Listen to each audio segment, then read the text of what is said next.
Hey, what's up, guys? Welcome back to another weekly edition of the Reely Scared podcast. No spooky music this time.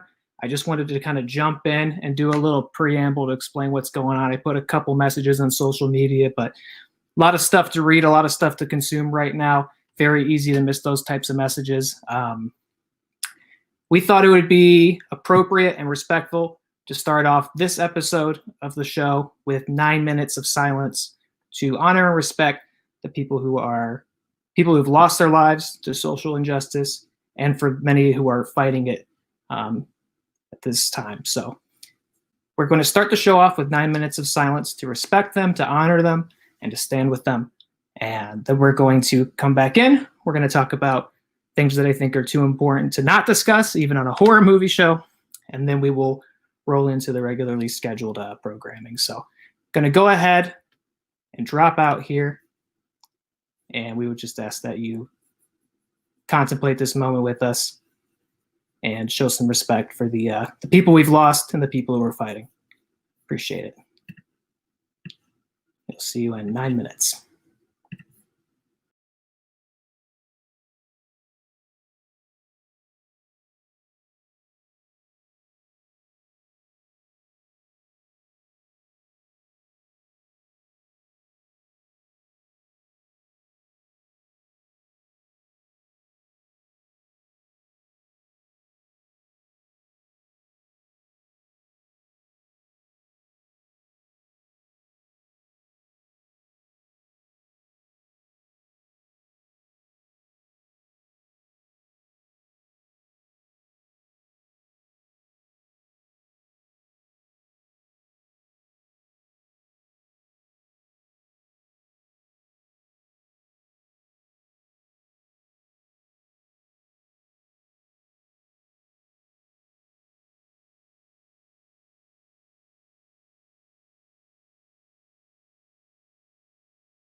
All right, and we're back. Thank you for letting us observe that moment. Thank you to those who shared that moment with us. It might seem a little out of our lane. It might seem like we are perhaps overstepping the strength of this show or this platform. I have no illusions about that. What we do is we just have a small, fun, light show we do every week to talk about things that we're passionate about. And the intent is never to distract from current events or to divert your attention from current events, but just to perhaps provide some levity for those who are open to it, who need it right now. And if that's not you, we totally understand. There are, quite honestly, so much more important things to focus on right now. But to go live and to have a platform right now and to not address current events just feels irresponsible. And so we wanted to at least show a simple respect to those who have lost their lives to racial and systemic injustice, to those who are fighting that right now. And it's just a small little thing to use what tiny platform we have. We're going to be talking a little bit more about it before we jump into the stuff that we usually talk about. That said, I'm not here by myself. I am joined this week, as always, by the very almighty Connor Breedlove. How you doing, man? I'm doing good. I know it's a loaded question these days, right? Probably just going to be Connor and I talking this week. Producer Matt is lurking behind the curtain, but I'm told don't expect him to make his presence known too much tonight. He's just going to be doing some button presses and pulling those levers and making the magic happen.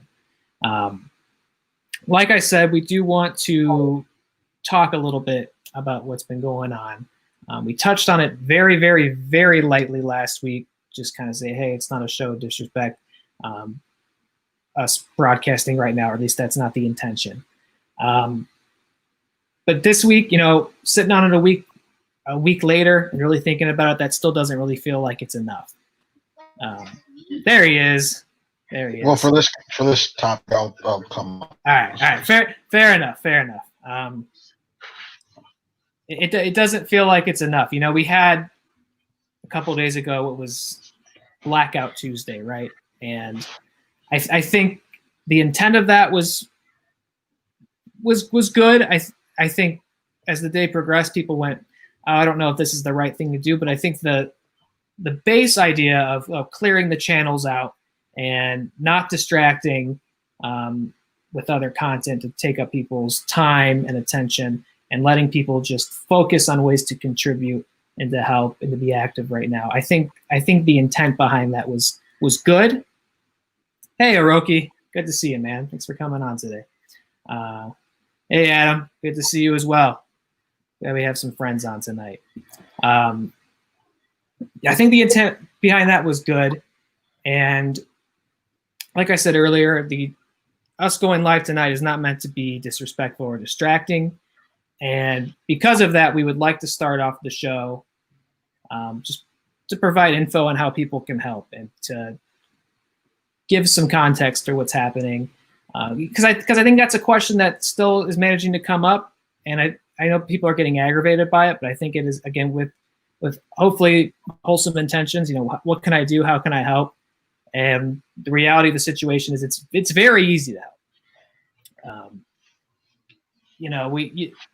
If you can go out and participate in a protest or a march, if that's a resource available to you, you want to pursue it, awesome, but you don't have to leave your house to help. If you want to donate, that's one of the best things you can do right now. But if you're in a position where you don't really have any extra money to donate or spread out, I get that too. Unemployment rate is the highest it's ever been in our country's history, so I get it. But you don't have to spend money to help either. There are so many resources, petitions to sign, emails you can send, numbers to contact. I posted some images on Blackout Tuesday that kind of compiled that. You have a couple petitions here, obviously. Some for George Floyd, who we now know Derek Chauvin, the arresting officer, has not only been arrested but convicted of third-degree murder and second-degree manslaughter. Second-degree murder, they upped it to second degree. Up to second-degree murder. Mm-hmm. Yes. That's why it's good to talk about it. This information is changing constantly. The other three officers have been arrested as well. But, as far as I'm concerned, real justice won't be seen until there's a trial and a sentencing. And these guys actually spend time behind bars for the crimes they've been charged with. There's also, again, simply numbers to call, numbers to even text. Some people don't like making phone calls. You can text numbers. Get on a newsletter. These numbers will reach out to you whenever you can contribute. Hey, here's a petition to sign. Here's an email to send. Some of these links you'll click, and it'll autofill the email in for you. You don't even have to.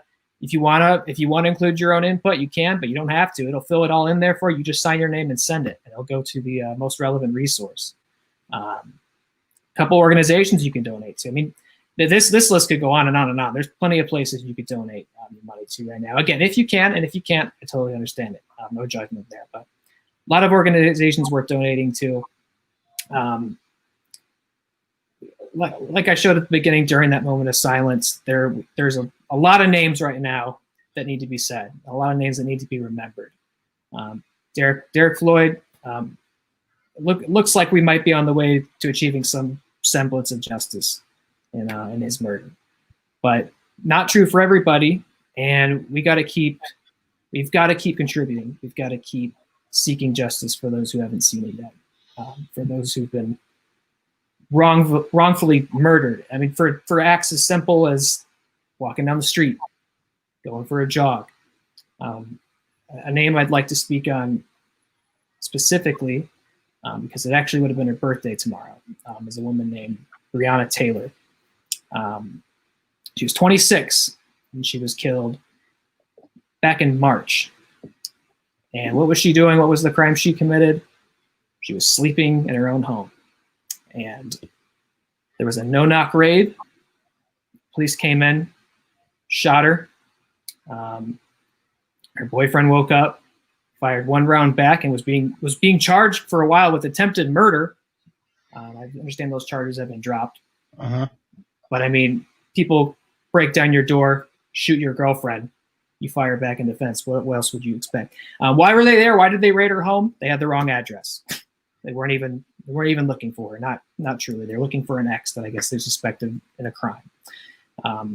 She had done nothing wrong. She was sleeping in what should be the safety of her own home, and she's now dead. It would have been her birthday tomorrow. I want to bring her up because there have been no arrests made in her case. I did learn as of today that the FBI have reopened the investigation into her murder, which is great. But like I said with Derek Floyd, until there's arrests, trials, sentencing, it's not enough. So I do want to throw up somebody. Link, yeah.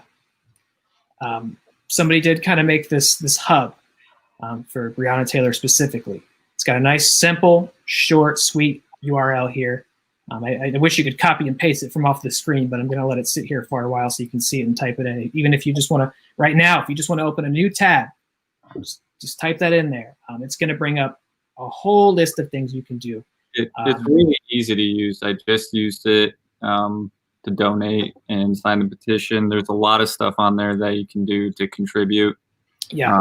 So it's worth, taking just a couple minutes to do. Right.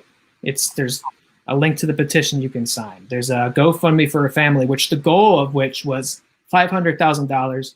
It currently sits at last I checked, it sits at $1.5 million. Yeah, it's at 2.4 now. Wow. That's amazing. There's 30 seconds ago.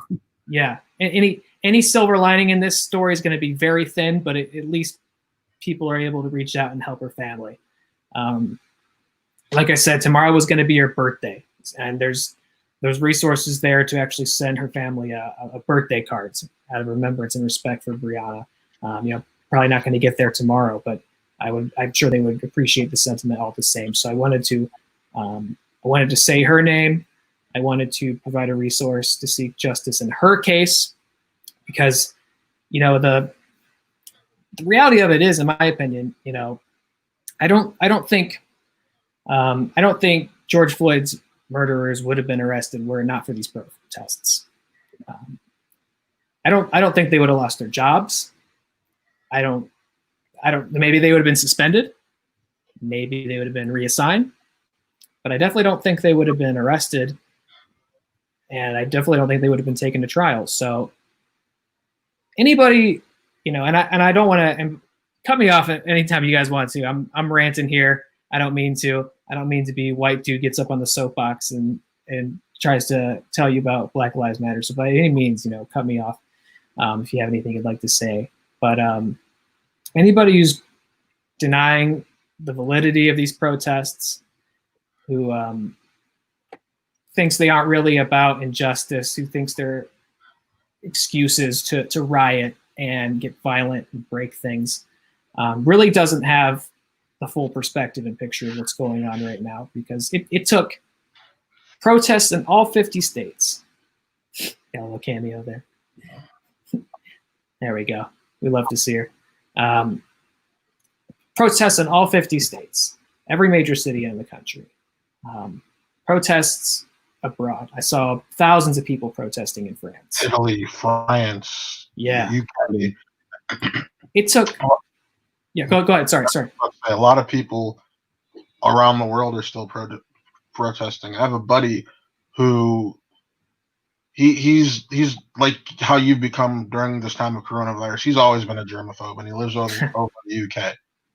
And his friends are trying to guilt trip him, even though he's been a super activist on Facebook. Shout out to my buddy Harry.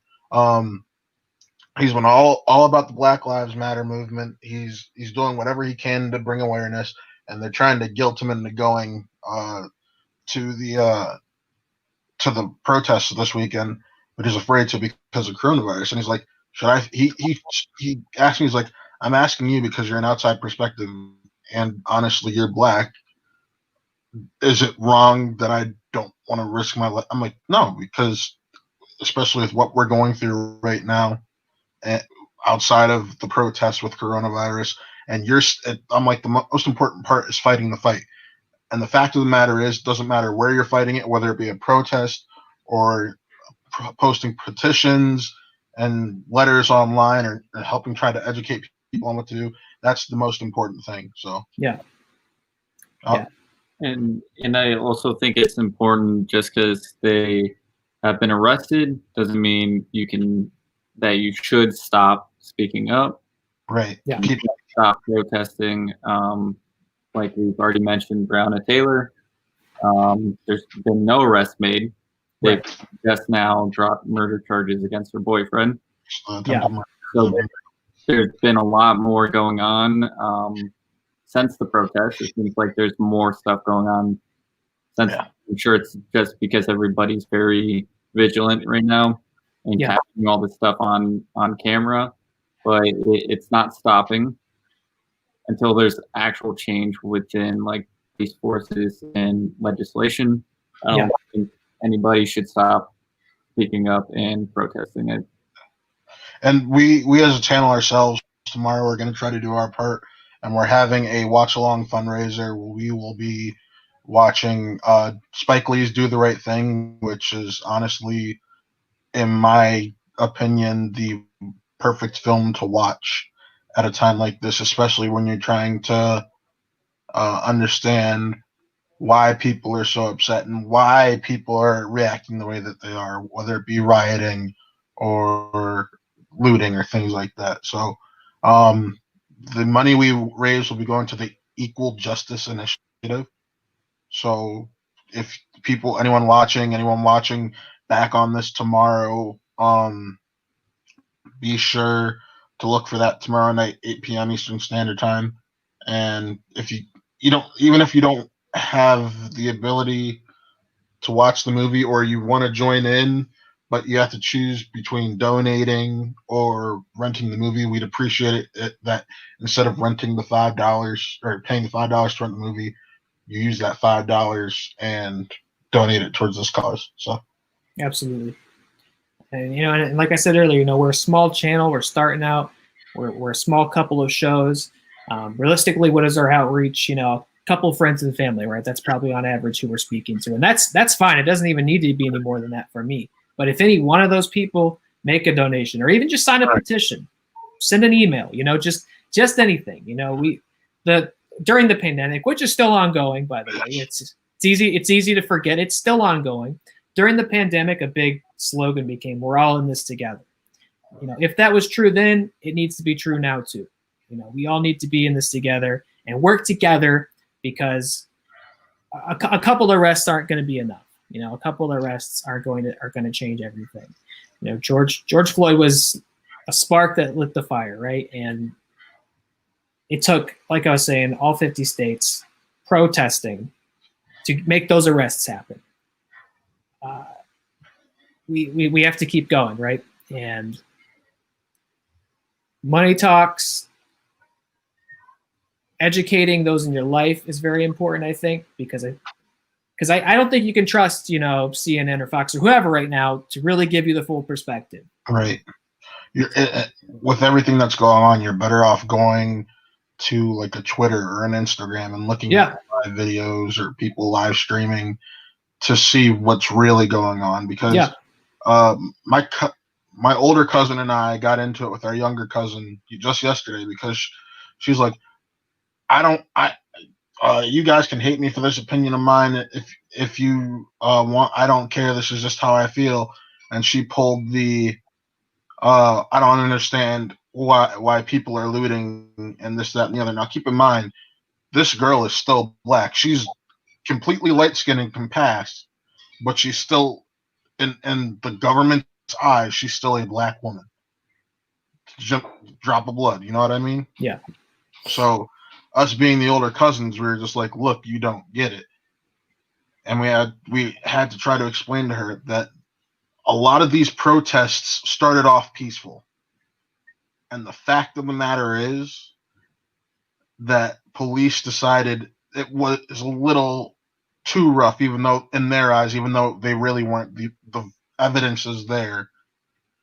People are spray painting buildings. You didn't have to throw tear gas to try to break that up and start shooting rubber bullets. Right. And it's things like that where these were still peaceful protests. You can't get upset because the police incited violence and in turn people started rioting because they were angry. So yeah. And that's a perspective I don't think you'll see in your typical mainstream media. I spent a lot more time on Twitter in the past week than I would typically be comfortable with. Right. But because of that, I feel much more informed because I'm seeing firsthand accounts on the street. I'm seeing the people who are being arrested. I'm seeing the people who are peacefully protesting. And I'm seeing the violence that they're having to endure as a result. And the people who actually care about this and who are actually protesting injustice are not the ones smashing storefronts and stealing and spray painting. It's angry people who are angry about something else. Maybe they're just angry and they're taking advantage of the situation as an excuse to break shit. The escalators are the police. I've seen objectively peaceful protests, peaceful displays, people who are vocally reaching out to police officers and trying to engage them and trying to reach children. And police officers are, kneeling as displays of false solidarity, and then when the cameras stop or people turn away, that's when the tear gas comes out. Yep. That's when they start hitting people. These curfews, they're attacking people just trying to get home. And they're sending curfew messages to different demographics with false information.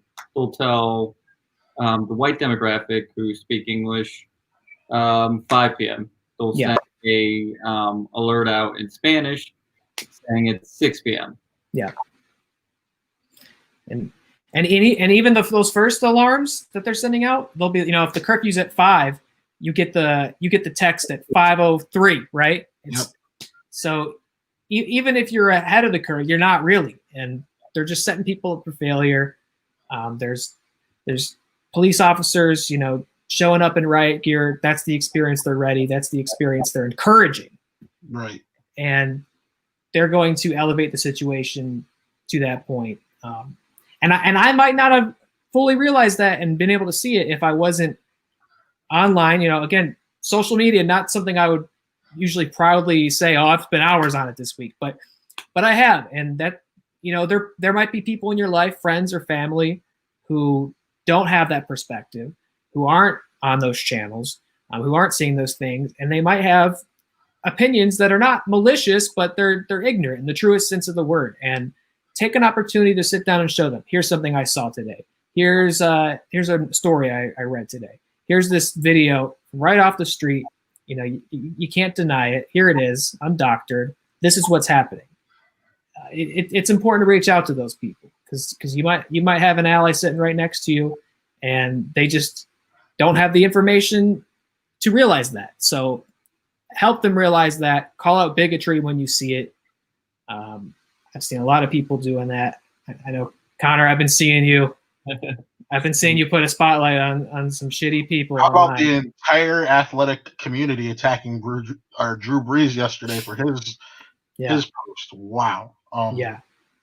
But one thing I do want to say is I know people try to use MLK as this large standard of whatnot, and you've seen the posts all on Facebook throughout these last couple of days of was never violent, this, that, and the other, and achieved what he did. It's like people need to reread their history. Remember that a lot of the stuff that he fought for didn't happen and wasn't enacted until after his death. Right. So it's posts like that are kind of trying to spit in the face of what's going on and what it all means. Yeah. So I've reached out to my black friends and Matt, I've reached out to you, friends I grew up with who are black. I've reached out to as how I can help and be a better ally. And I was told to educate people who might not have the same opinion, and so I do that when I can. And if they don't want to learn, they told me to just let them know that their racism is noticed and it's not going to go unnoticed. So if you see someone who is being, blatantly racist and doesn't want to learn or change that way of thinking, by all means, put them on blast. Yeah. It's this saying's been going around a lot. It's not enough to just not be racist. You need to be anti-racist right now. Yeah. I've seen a lot of people putting that out there, and I think it's well said. So again, we've got the banner down here. I'm gonna throw up the regular show layout here in a second, but we will circle back around and make sure that banner comes back up before the show is over. But again, Brianna Taylor, 26-year-old, killed in March in the safety of her own home. She was sleeping and shot to death for a crime she had nothing to do with. No one's been arrested. And by going to that link, there are donations you can make. There are petitions you can sign. There are emails you can send. And if you just want to have a kind gesture, you can send a card to her family, as it would have been her birthday tomorrow, to let her know that you're thinking of them and you're fighting for them. There is more news today involving Black Lives Matter that actually I just remembered. Okay. Involving the Ahmaud Arbery case. Okay, yeah.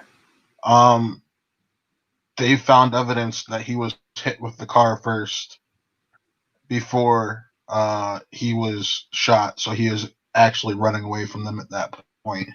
And they chased him down and then shot him. And there's there's witnesses, I should say, who heard the people who shot him scream, call him the N-word right afterwards. So, yeah. So that case has gotten a lot more interesting, and it's still sad that it took 2 months for that news to even come out in the first place. So, and again, we're saying I don't know if that investigation goes as deep as it does if people aren't protesting and talking about the victims and talking about the people we need to hold accountable. So continue that, continue fighting in whatever way you can, whether it's going out and participating in protests and marches, whether it's donating, which is incredibly helpful if you can afford it right now. And if not, sign petitions. It takes seconds. It's free, and it helps. And you can find links to do all of that in Brianna Taylor's case.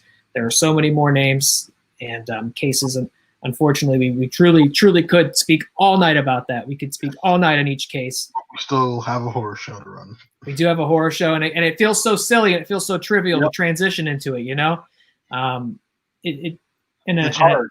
It is, and it was hard for me to kind of get in the show headspace last week. It's even harder this week. But again, we don't want to distract or divert from current events. So it's why we wanted to have a discussion. Yeah. We'll be doing that after the Do the Right Thing watch along. Also, Chris and I have talked and you guys are also more than welcome to join in on that, where we want to talk about things that the public can do and all that, similar to what we just did here. So I'm gonna drop back behind the curtain now and let's roll, boys. All right, let's get into it, I suppose. we do have a horror movie show, if you can believe it or not, as if anybody needs a horror movie to get scared. But maybe you do, and we'll get into some of that later as well. Let's see. Forgive me for a second, just make sure I get the correct layout here. Again, this banner will come back up towards the end of the show, just in case anybody missed it. But again, if you tab out, type in that URL, there are resources to help demand justice for Brianna Taylor. We will go. Oh, I guess I could do both. There you go. All right, let's see. And then if I throw this on, live troubleshooting, the best podcast format always. Okay, cool. Okay, we can have all three at the same time. Perfect. All right, it's not going anywhere then. I'm going to keep that banner there all night. I'm going to keep it plain background.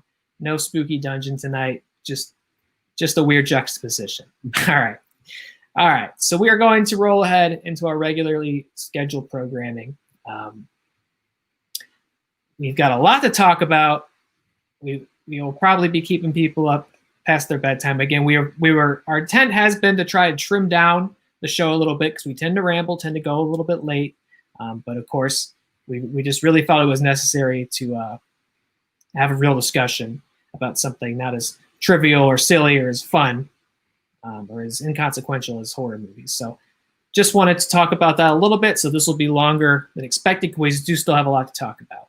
An easy way we can roll into our regularly scheduled programming here is to start every show off, or to start this show off, as we typically do, which is by asking each other, what did you watch? So co-host Connor, what have you been watching? I've watched quite a bit. Watched Doom Patrol.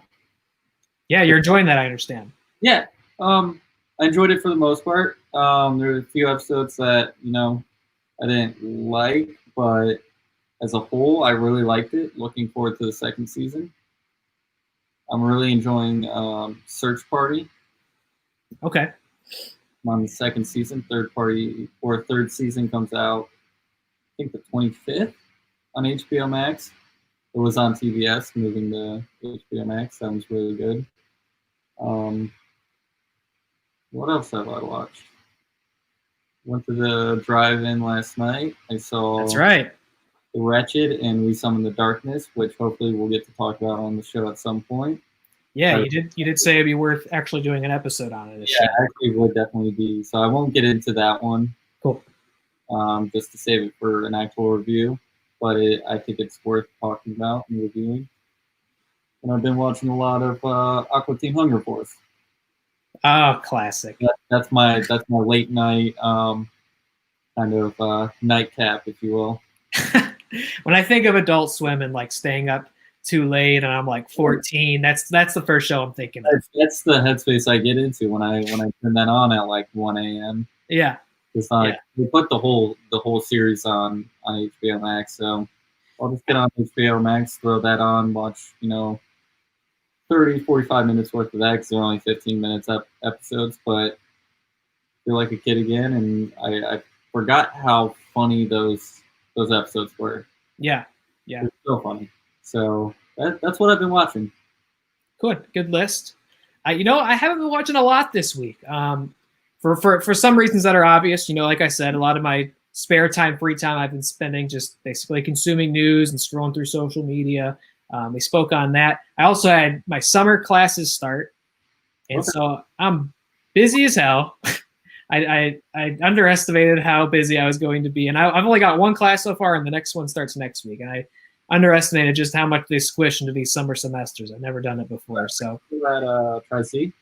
Yes, sir. Okay. Taking my media and journalism classes. So I've been busy with that. So I haven't had a ton of time to watch stuff.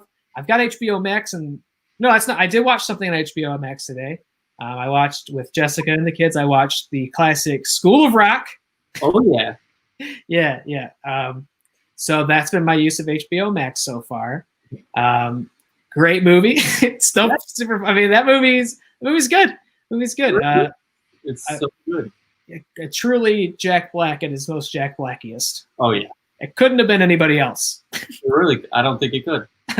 So that was good. Watching that, I don't think I'd seen it since I was pretty young. We did also go to the drive-in last weekend, as we suggested we might on the show last Thursday.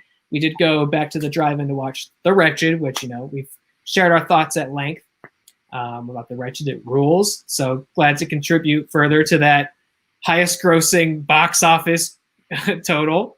And then the second movie was Knives Out, which we also seen before, but I never need an excuse to watch Knives Out. That's one of those rare movies where I think like every element of it is working perfectly in its favor. Oh yeah. The direction is fantastic. The performances are great. The set design, the music, the plot itself, everything about it, great. I love how successful an original script like that can still be.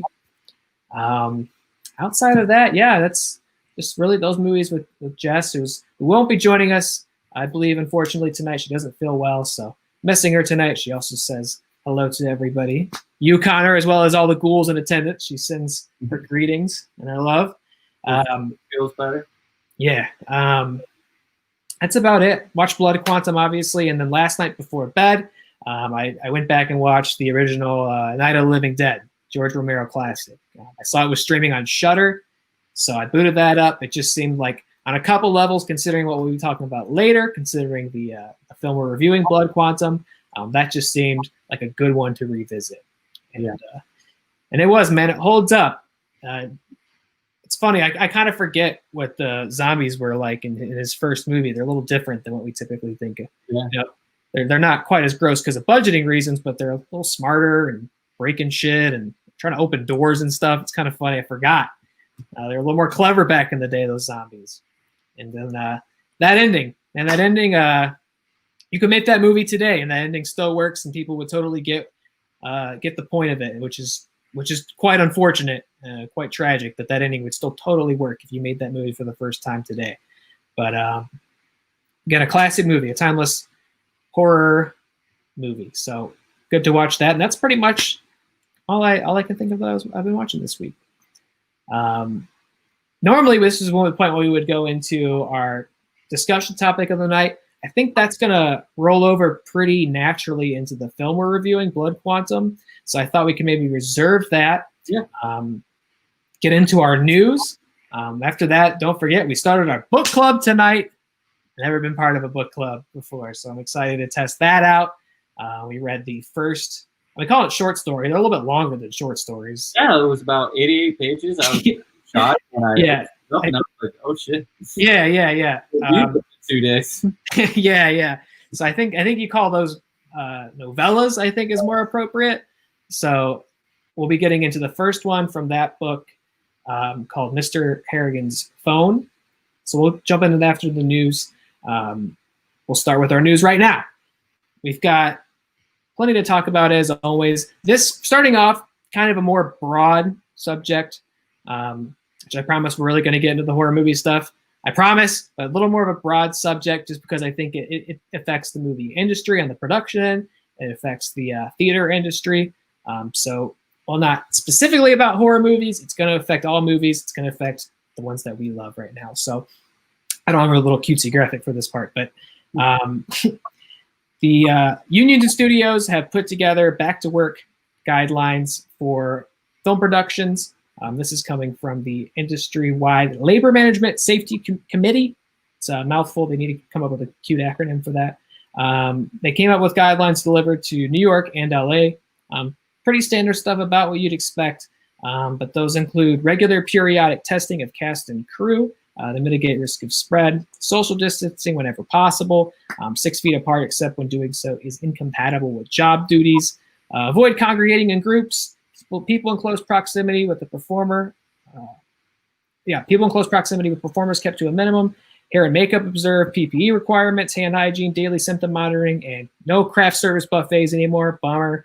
And using electronic scripts in preference to paper scripts. They'll also have a COVID-19 compliance offer always present on set to making sure these guidelines are being followed. So I wonder if there'll be like a little blurb at the end of movies now, like after the like animal disclaimer, no animals are hurt. It'd be like, nobody ate from the buffet this week. Don't worry about it. Our guy policed it. So movies are gonna roll back into production again pretty soon here, it sounds. But it sounds like to me though is that we're gonna get a lot more of those. I mean, with all of this stuff, it sounds in like insurance on movies. It seems like budgets are going to be bigger, but it also sounds like we're going to get those more independent to mid-level budget films more often for a very long time. Maybe not a very long time, but for the foreseeable future until those social distancing guidelines are kind of more lax. Because like a $200 million budget film, you have second units, you have all this stuff, you have all this stuff. Where social distancing really is not an option on those films. So you have so many people working. So it seems like we're going to get those mid-level to more independent budgeted films, which is a good thing. Yeah. We're going to see a lot more, I think, original films, and that'll be a nice change of pace for a while. Right. And perhaps good for the independent theaters when they open. Smaller movies, if that get distributed, they're able to obtain and screen. Could be good for them because they're going to need the help. All the theaters are going to need some help, as we'll get into. And just look at The Wretched. People are going out to see that. If there was a part 6 of some movie, they'd probably end up doing that. But, they're taking chances on these movies they might not have heard of, and they're actually seeing it multiple times. Yeah, it is a good movie. Yeah, there are original films that are good. You just need to take a chance on them. Yeah, absolutely. Sequels and remakes and all that. So I hadn't considered that. When I read this, I honestly wondered, like, is this too soon? Are they really going to be able to keep up with these guidelines? Things like, maintaining social distance when it's not going to prevent you from doing your job. I read that and I'm like, I feel like it's going to prevent you from doing your job quite a bit. Movie making is a very collaborative experience and does require quite a few people on set at the same time. But that's a good point. I hadn't thought about that. Maybe this enables smaller productions to get going. Maybe, the Batman's got to wait a little bit longer, right? So, yeah. What we're really saying is Michael Bay ahead of the curve with Songbird. We doubted him, but he saw it.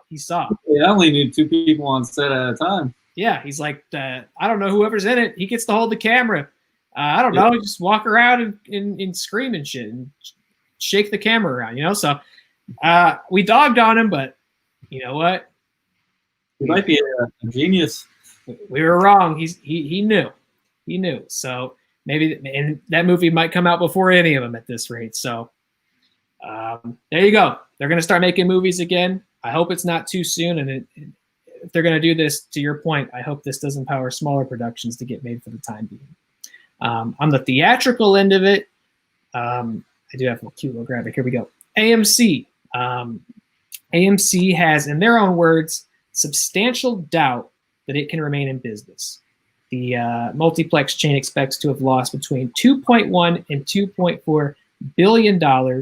Revenues down 22% from this quarter last year.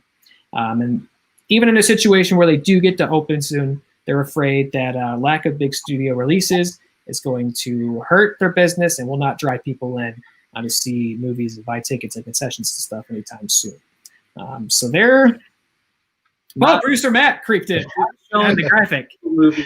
Not showing Universal movies has also cut their selection of big budget movies down quite a bit. So they kind of they've slowly been digging their grave.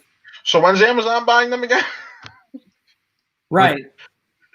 Because that's realistically the only way they're gonna stay open at this point. Amazon buys them, which they probably will. Yeah, if Amazon buys them or some other major company buys them, because who else is going to have the money to back something like that. And then if Amazon buys them, you damn well know they're gonna be like, "Hey, Universal, remember that thing that this former CEO said? It's not happening." Yeah, I mean, Amazon's got the potential to kind of double dip on that one because they go, "Yeah, put your movies out in theaters, and hey, if you want to release them straight on demand, we got Prime over here." Yeah. Yep. So, and hey, if you want to see our movies, they're only gonna be now shown exclusively at AMC theaters. Right. That's what I'm afraid of. It's a mixed bag, right? Because I want theaters to succeed. I want to be able to go back to them. There's more out there than AMC, but they've been. I think they're the most frequent and common multiplex theater in the country. So they're struggling. I know Chris told us that the 2 theaters he goes to that are near him are both AMCs. So yeah. Let's see. It seems like they're going to need somebody to bail them out, and if they want to succeed, they definitely are going. They're not going to be able to deny that universal cash. Yeah. Some on the other end, Cinemark over here is like, yeah, we're going to open pretty soon. They're confident in it. June 10th. We're getting June 10th. They've said not just for Cinemark, but for all movie theaters in Ohio, June 10th is when they can open again. Cinemark has said that they do plan to open as soon as they can, as soon as it's safe. They've released their guidelines that they won't require customers to wear a mask, but their employees will have to. They'll encourage social distancing with, in their words, seat buffering technology. I don't know what that is. They're probably going to pull out seats, especially if it's the recliner seat theaters. That's what I would think. They would disable seats, but they said seat buffering technology, so I'm not sure what that means. They're going to put a big block in one of those seats. It's just put some. What seats have been used, and then block those seats out for the next showing, and then have someone maybe stagger the show times. Yeah, and have someone in. Clean every other seat. And I think you make a valid point. I think for the time being that could work because you're not going to have a ton of people rushing back to the theater, so you can stagger show times and give each theater an hour cleaning. Yeah. Yeah, I mean, from working at a theater, they only allowed us 10 minutes, 15 minutes. Yeah. They did at sold out theaters, that was almost impossible to do. So when you have to disinfect literally everything in that auditorium, they're gonna need 30, 45 to an hour to properly do that all safely. So they're gonna have to stagger those show times. Yeah. And to that point, they did detail a little further what else they're doing. It includes that staggering show times, installing plexiglass screens, disinfecting high-touch areas like the seats, providing sanitizer, screening employees, and then, staggering show times to minimize the crowds coming and going at the same time. Mm-hmm. They said they plan to open their theaters as early as June 19th, but like Matt said, in Ohio, if they want to, they could do it as soon as June 10th. I think they'll still probably do June 19th just to get all their employees give those employees 9 days. All right, they'll technically be back at work June 10th and then work the 10th to the 19th, getting things together and getting an idea of how they're going to have to run the theater now compared to how they normally would. So, Connor, you touched on it. You used to be a manager at a movie theater once upon a time. What do you think? Do you think this is moving too quickly soon, or do you think that, in your opinion, does this sound like the appropriate precautions to make this a safer experience? And to that point, how soon do you guys see yourself going back to theaters? I think that it's too soon. I think it's the amount of people that actually I don't know. It just seems improbable with the amount of foot traffic I had to deal with, especially when the first next if it's Tenet, right? It's gonna be impossible to adhere to those guidelines, even if you stagger the show times. I don't know. It is just when the movie's showing, something can get out in 10 minutes before, 20 minutes before the next show time, but people don't just leave. They're going to do other things, talk about a movie. You're going to have large groups of people. You're going to have people getting refills, which they probably won't do, but if they're doing that, it's improbable to adhere to those guidelines. Someone who had worked at a movie theater for 3 years, managed it, knows how they work showtimes, how to do showtime schedules. I've seen the busiest days of the year there. It's going to be crazy. They're probably not going to be able to adhere to those guidelines as they're stating. I don't see myself going to the movie theater. You know, when Tenet comes out, if it still comes out in July, 17th? Yeah. I'll probably see that at drive-in.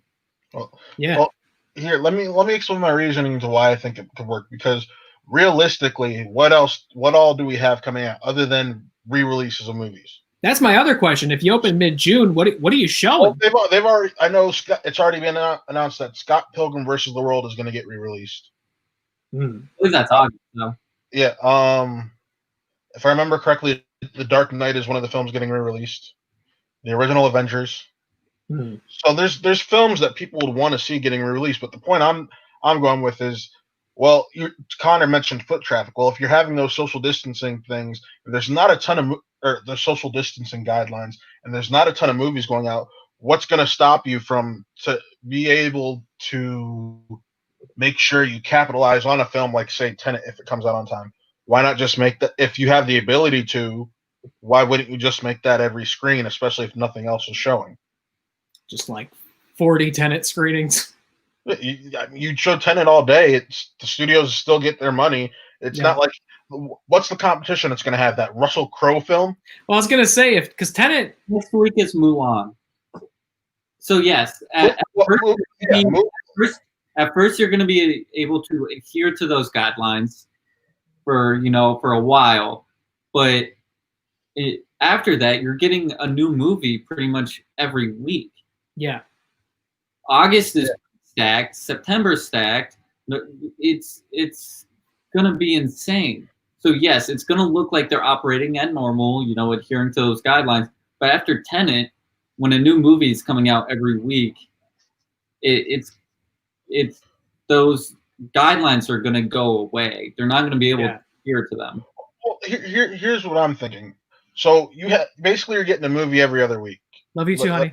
Every week, like you just said. So my thinking is Tenet. If that's all that's showing in a theater for like a week and a half span or so, they're gonna probably make the most of their money right there. And then the next big movie to come out is Mulan. So you're gonna cut the screens in half. So half is gonna be Tenet, half is going to be. At that point, I'd cut it to a 3 to 1 ratio. And then after that is going to be what? And then another new movie, and then another movie. Yeah. So what I'm saying is, yes, at first it's going to be normal. It's going to seem like they're able to adhere to these guidelines. But as more movies come out, they're not going to be able to. When Mulan comes out, and then give me 1 second here, I'll find out. Yeah. I'm just gonna go to the Flickster app because here's my SpongeBob on August 7th. Kids are going to be wanting to see SpongeBob. There hasn't been a kids movie since Trolls, and they saw that at home. Well, Scoob. You have Wonder Woman the week after that, and then you have Bill and Ted the week after that. You have the week after. Bill and Ted is more niche. No, people are going to be seeing Bill and Ted. I guarantee you. The week after that, you have The Quiet Place Part 2. The week after that, you have The Conjuring 3. So I'll see Conjuring 3 on here. The virus is not going to go away. Yeah. With the more movies coming out, and they're not going to be able to stagger these like they think they're going to be able to. Right. See, I just expect the movie to get its like week or so of runtime. If that's what people go to see, they're gonna see. From working at a theater, they care about their profit. Especially now. Now they're like, give it. Yeah, so they're gonna say, okay, it looks like we can adhere to these guidelines, and then when more movies come out, and they're like, oh, we might not be able to do this, they're gonna say, fuck it, give me the money. Yeah. Or they might just start doing what a lot of businesses are doing right now. I know Costco is doing this, unfortunately, but they might just start weaning off of certain restrictions based off of how their local state governments and the corporations. What I'm saying. At first, they're going to adhere to that, those guidelines, but then the second week, the third week after open, they're gonna say fuck it, which is why I think it's too soon. Okay, fair enough. Because even after these protests, there were 21,000. Yeah. There were 21,000 new cases. Yeah. So it's not going away. If anything, it's going to get worse. Yeah. Which is what they've been saying, and it is proving that is true. So, which is why I will see Tenet at the drive-in. I echo that sentiment, man. I'm having such a good time going to the drive-in. Oh yeah. It's not more expensive. The food's better. Make a little blanket fort in the back of the car. I mean, if movies are going to keep coming out at the drive-in, I mean, I'm more than happy to keep going on drive-in dates. Until there's snow on the ground, I will probably not go to the theater. I think that's it right there. I can't. I know you guys can't say that as a certainty, because if we get critic screenings, those are going to be something that has been made known to me is going to be like a press only, and probably earlier in the day. Critics got to go to the drive-in. Sorry, they got to get their little critic mobiles, and they have to make their little critic blanket fort, and we will all park between the white poles and enjoy the film. Nah, I like my seats too much. You got to remember, I'm also viewing this as a guy who's coming off of this big back injury, so I don't need to be like trying to sit in uncomfortable folding chairs or fitting myself in the back of a car. And more comfier. I feel more comfy at the drive-in. I don't. But then again, once, and I sat through 2 movies. You just got to do it right. You got to bring lots of blankets and lots of pillows. And right now, you can even bring your own food if you want. Yeah. At the drive-in I go to, you can always bring your own food. You just got to pay a little bit extra. So. At the Autorama, the food's so good it's worth buying. But if you don't want to swing that right now, you can bring your food. When I pull up, they were like, "Do you have any outside food?" And they weren't even looking at us, and we were just like, "No." They never see the drive-in I go to, the one on Mayfield and Chardon. They don't look when you're driving in, but they have people walking around throughout the thing to make sure. I didn't see a single person walking around. Yeah, I went to Magic City, but I think I'm gonna make the trip too. When you give me the controls, I put stuff like this on the screen. I love the cuddles too, and I love the fried pickles as well. I think we might do a social distance Autorama trip next week. Oh, you thinking of doing it? Yeah, I would love to see Becky, and then catch a second screening of Fantasy Island. Fantasy Island, a film we've all professed our love for. Perfect. Saturday night. I don't mean to air our plans out in public, but Saturday night. Hey, I will say this. Nick and I met fans at Comic-Con because we told them we mentioned we were interviewing Sam Levine. They didn't know Sam Levine was going to be there. So we're like, yeah, we listened to your podcast. I was like, oh, okay. So you never know. Should we talk about horror movies? All right, drop them back out. All right, we're an hour 4 minutes in, and we haven't even truly gotten to the spooky stuff yet. We talked about some unfortunately scary stuff, but we haven't gotten to the spooky stuff, and that's where the fun is. I think the next one, Universal actually announced their Wolfman adaptation is been casted. That's right. Can you believe it?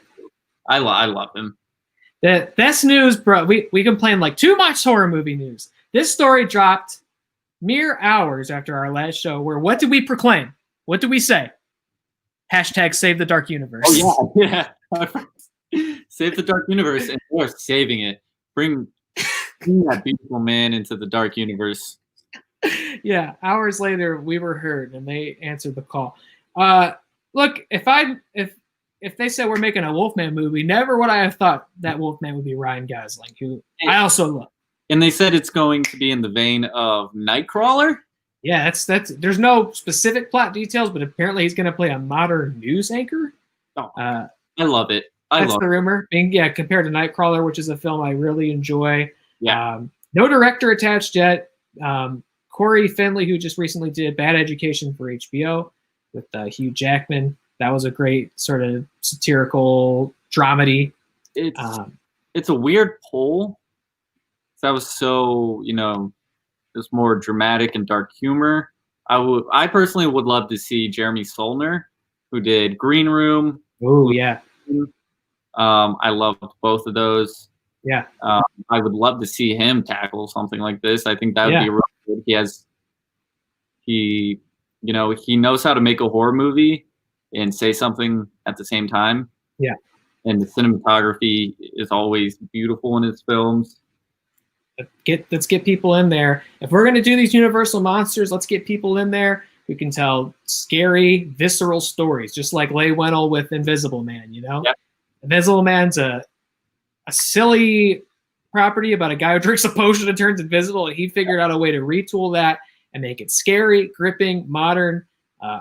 Great movie. It might still be, in my opinion, the best movie of the year so far. Now, obviously, a lot of movies I was looking forward to didn't come out on time, but great movie. There are writers attached from Orange is the New Black, Lauren Shuker Blum and Rebecca Angelo. Apparently, the idea was pitched by Ryan Gosling himself. Yeah. So he showed up with this wolf man in hand and saying, I want to be the wolf man. Or he probably didn't say it. He was like broodingly just, I want to be the wolf. I didn't say even the word. He was probably just like. Just howled at the moon. I want to see Ryan Gosling howl.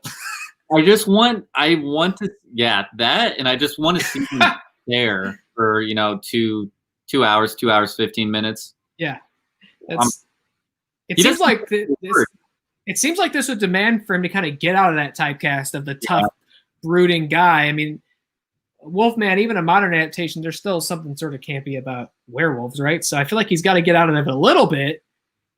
Which is because I think he's great at playing that role, but I think he's a good actor beyond that too. Yeah, I already know this movie is going to be fantastic. It's going to rip. 2049, one of my favorite movies of all time. Yeah, great film. Drive. A lot of people don't like Only God Forgives, but it's a tough watch, but I enjoy it for what he did in it, what he had to do. Place Beyond the Pines, he's great in that. Pines, absolutely fantastic. I remember seeing that in theaters and being blown away. He's so good. And I'll say it, The Notebook. No Notebook erasure on this show. A classic romance. All right. I'll let you have it. As far as those go, a classic romance. So looking forward to his Wolfman. This came out of nowhere. Yeah. And then because of it, I was looking there. I'd forgotten that Karen Kusama is doing a Dracula film, which she, if those don't know her name, directed The Invitation, which is a movie we've shown some love for on this show, as well as Jennifer's Body, which if I was going to say in the conversation of underrated horror movies, I think that might be one of them too. Absolutely underrated because everybody hated it. Yeah. On arrival, and then it's 10, 11 years later. Right. Yeah. Grown like this cult status. Yeah. Fun movie. It's so fun. Yeah. I remember seeing it when it came out, and I liked it right away. I think every viewing after, I've just liked it more. I haven't seen it in a very long time, but I always remember loving the film. Yeah. I didn't know James Wan's apparently producing a Frankenstein movie. I didn't know that. I know that. It's my job to know these things, and I didn't know that. And I didn't know Paul Feig is developing a movie called Dark Army. Yes. Which is not a lot said, but he says it's going to bring in a couple of these monsters, so maybe something like Monster Squad or something like that. He's been promoting it as something that's just a scary movie and not funny like he normally does. He's been showing his range. Yeah. Whether he hits the mark or not. What was that? Simple Favor. Yeah. Great. I like that movie a lot. Yeah, that was fun. But he did what? Last Christmas? Is that what it was called? Oh, that's right. I forgot that was him. Yeah. Yeah. I heard that pretty well. I haven't seen it, but are all of these Blumhouse? Is Blumhouse doing all of these, or is it just Universal doing all of them? I don't think they're all. It's, as far as I could see, they're obviously all Universal. I would imagine the James Wan one would maybe be Blumhouse. So hopefully they all are. I mean, if Blumhouse, I believe they're all Blumhouse. If I remember correctly, the reports said after the Dark Universe was ended, that Blumhouse was given the reins to the horror classics and things like that. I really hope they're all Blumhouse, because so far they've shown star of the show. I hope it's all Blumhouse, because I believe they've shown that they know what to do with it, with properties. Even though there's only been one film, I think they know what they're doing. Just keep doing that. I mean, it's weird because I feel like we all knew that would have been the right thing to do, and they're like, no, let's make it Avengers, which is just misinformed on every level. So hopefully this is a sign that they're on the right track, and I will watch the shit out of a Ryan Gosling werewolf movie. And guess what? We got more werewolves. That's not the only one. This is a smaller production. But we got a first look at a French film titled Teddy, which is said to be a horror movie. We got a couple images from it. This is written and directed by Ludovic and Zoran Bokerma. Hope I'm pronouncing that correctly. The film is currently in post-production. The synopsis is Teddy lives in a foster home and works as a temp at a massage parlor. Rebecca, his girlfriend, will soon graduate. A scorching hot summer begins, but Teddy is scratched by a beast in the woods, the wolf that local angry farmers have been hunting for months. As weeks go by, animal compulsions soon start to overcome the young man. There's no release date on this film yet. It's coming from WTF Films. But from these images, again, I said, werewolves I kind of think of as inherently campy and silly. These are just stills, so who can say for sure? But this looks like maybe a sort of meditative brooding, and they're keeping the werewolf itself up their sleeves, I'm sure, till the movie comes out. But just based off these images, it looks like a little gloomier than maybe your. I think werewolves, nobody's really doing those anymore. No. So I think it'd be cool to see somebody come in and make a modern scary werewolf movie, because I don't know that people are as afraid of as older concepts like that anymore. Somebody transforming into a wolf and chasing them down. So cool. I don't know much about it still, but just based on those images, it looks like something that's worth my attention. So werewolves are coming back. Nothing is off the table, I guess. Something else that just got announced is an English-American remake of the Korean found footage film Gonjayam, Haunted Asylum. Look at this scary picture. God, what a scary image that just made you look at. Even with the banner covering her mouth, the eyes say it all. Connor, have you seen this film by chance? I have not. No? Where can I find it anywhere? I don't know if it's readily streaming anywhere. Obviously, I'm sure you can rent it for a few bucks. Maybe it's on Shudder. But it's 2018. I think it came out. It's a fairly newer found footage movie. It's about what you'd maybe expect. It's about when you hear the title Haunted Asylum, it's about a news crew that goes in to report on this haunted asylum. The crew plays some pranks on the cast to try to scare them, and then actually scary paranormal supernatural things start happening. It's got some good scares in it. I'm always skeptical though when it comes to these English remakes, especially with a film that's so new, right? It came out 2 years ago.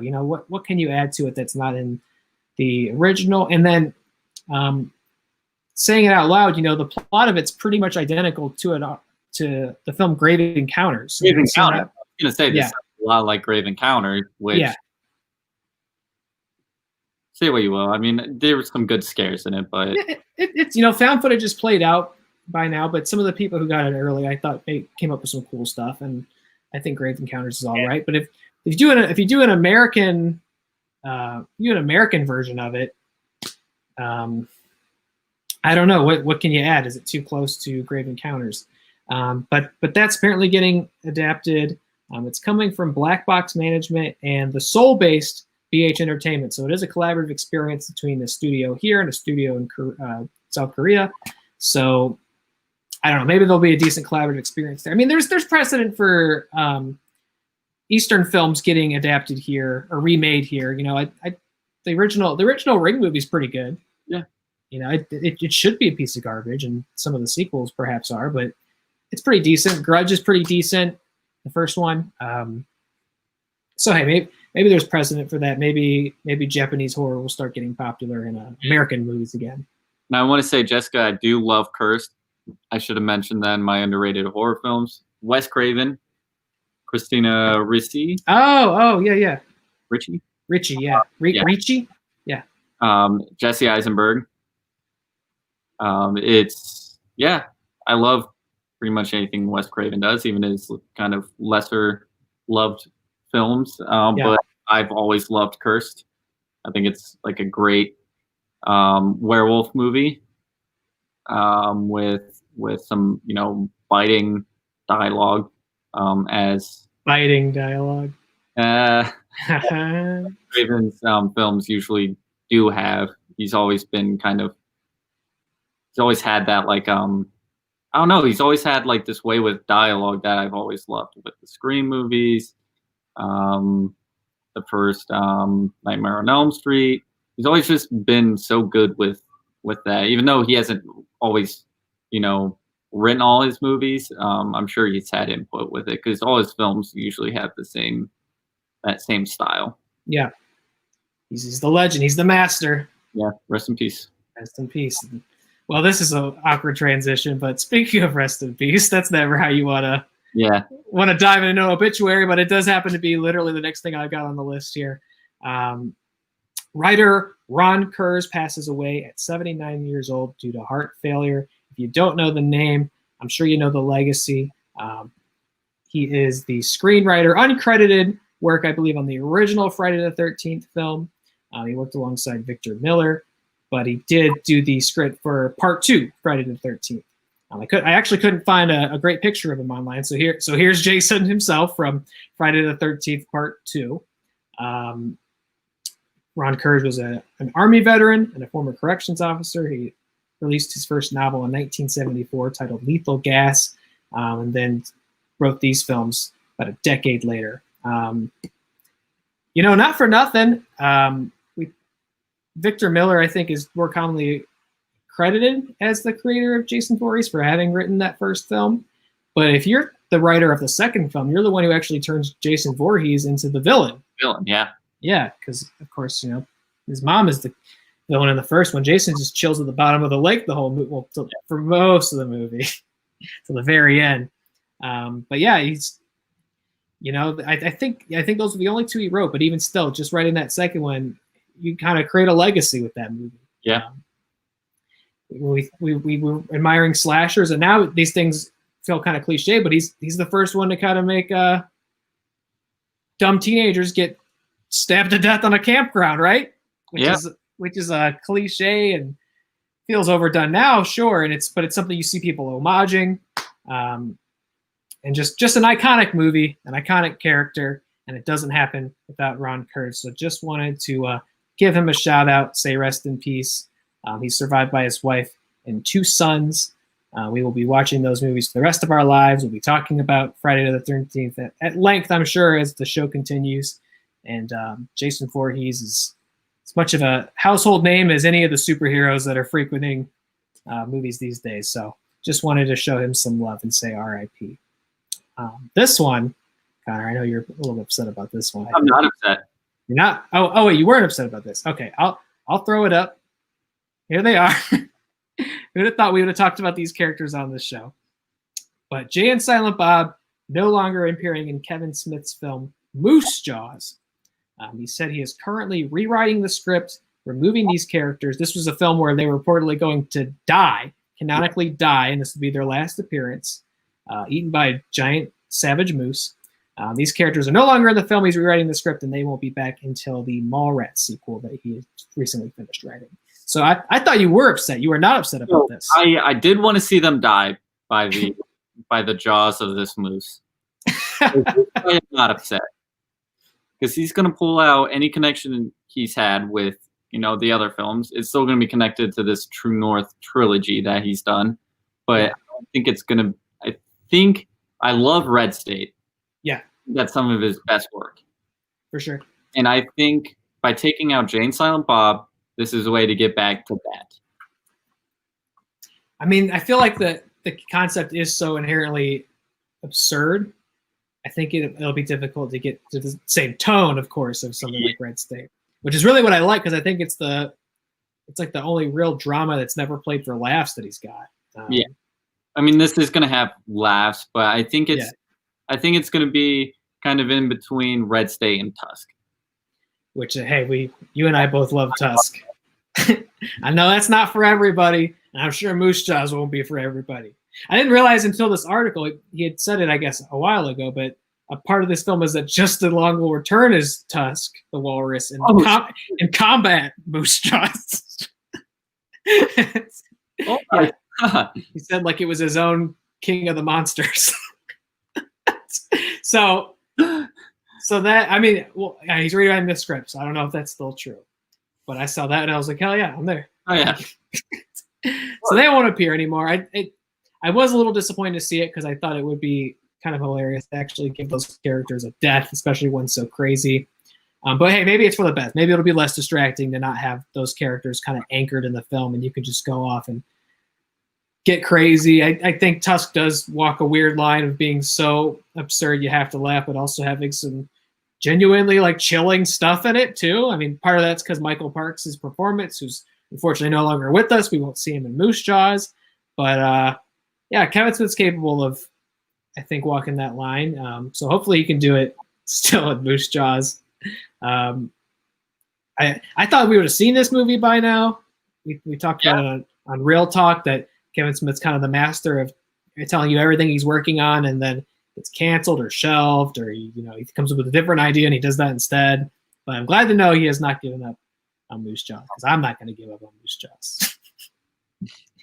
Let's see. Lastly, before we get into our trailers, this one popped up fairly recently. Ridley Scott said he wants to finish his Alien prequel trilogy. In an interview with the LA Times, he said, "What I always thought when I was making the first one, that being Prometheus, that being the first Alien film, why would a creature like this be made? And why was it traveling in what I always thought was a kind of warcraft, which was carrying a cargo of these eggs? What was the purpose of the vehicle? And what was the purpose of the eggs? That's the thing to question.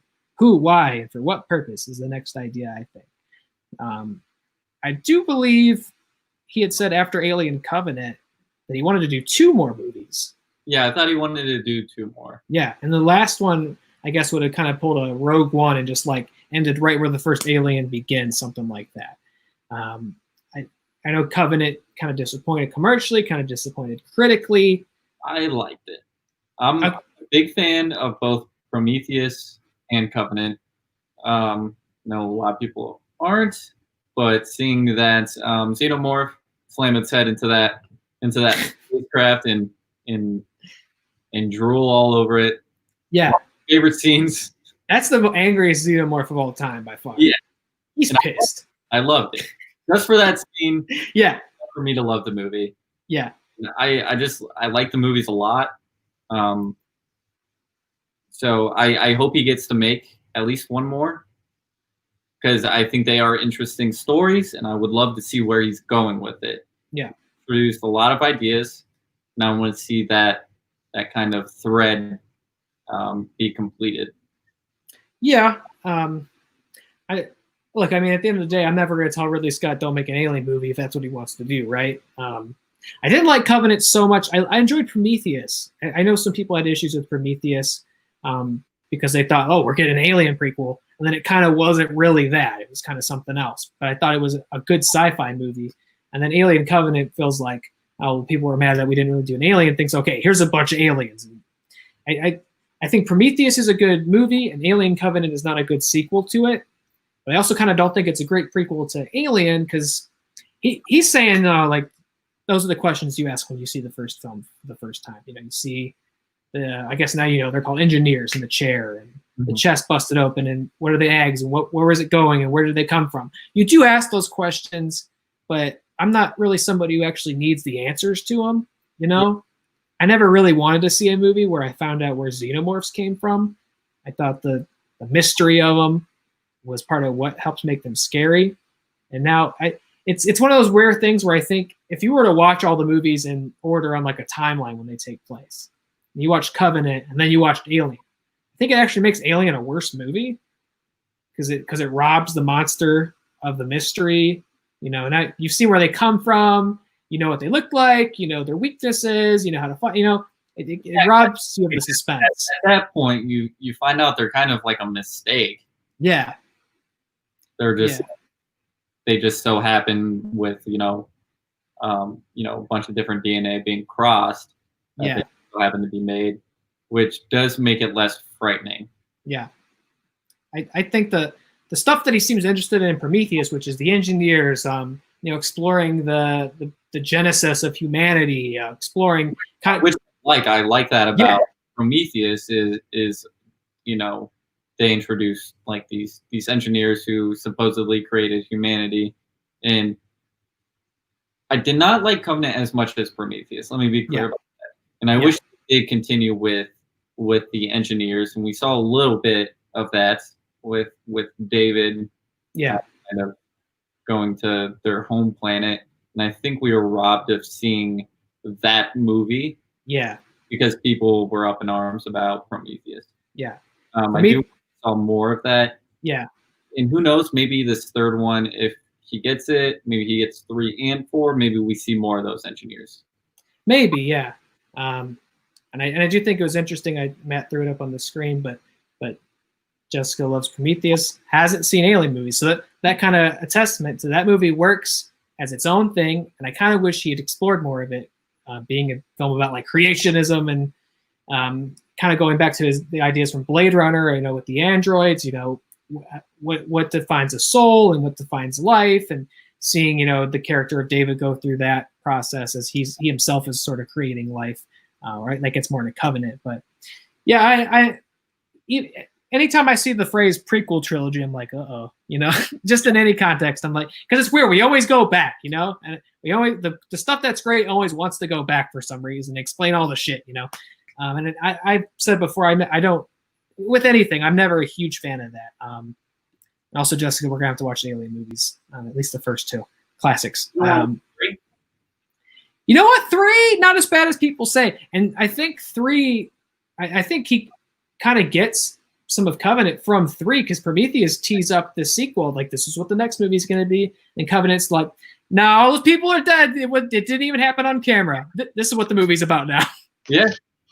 But 3? Yeah. 3 is the last Jedi of the series, where it's that movie that's going to age well over time. I don't know if it's Last Jedi quite of the series. I mean, when I say that, I mean it had that initial bad reaction from fans. It does have that initial bad reaction, but it does also have this torturous production history that drove David Fincher nuts. So it's not like the sort of artistic, like writer-director experience that Last Jedi is. You know what I mean? Fair enough. I was just more so talking to the fan experience, but yeah, it's I think it's underrated and gets more trouble than it's worth. Now, Resurrection is just that's clownery. Alien Resurrection is clownery, and then the Alien versus Predator movies, they are what they are. Oh, how sweet! I like this trend where we just say cute stuff to each other on the live show. The Predator franchise. Oh, have you seen the Predator movies? That's an action movie franchise. I'm sorry, that's not horror. Alien is horror. Predator is action. Just gonna put that out there. But do you like them? I like Predator. I like the first Predator. That last Predator sucked.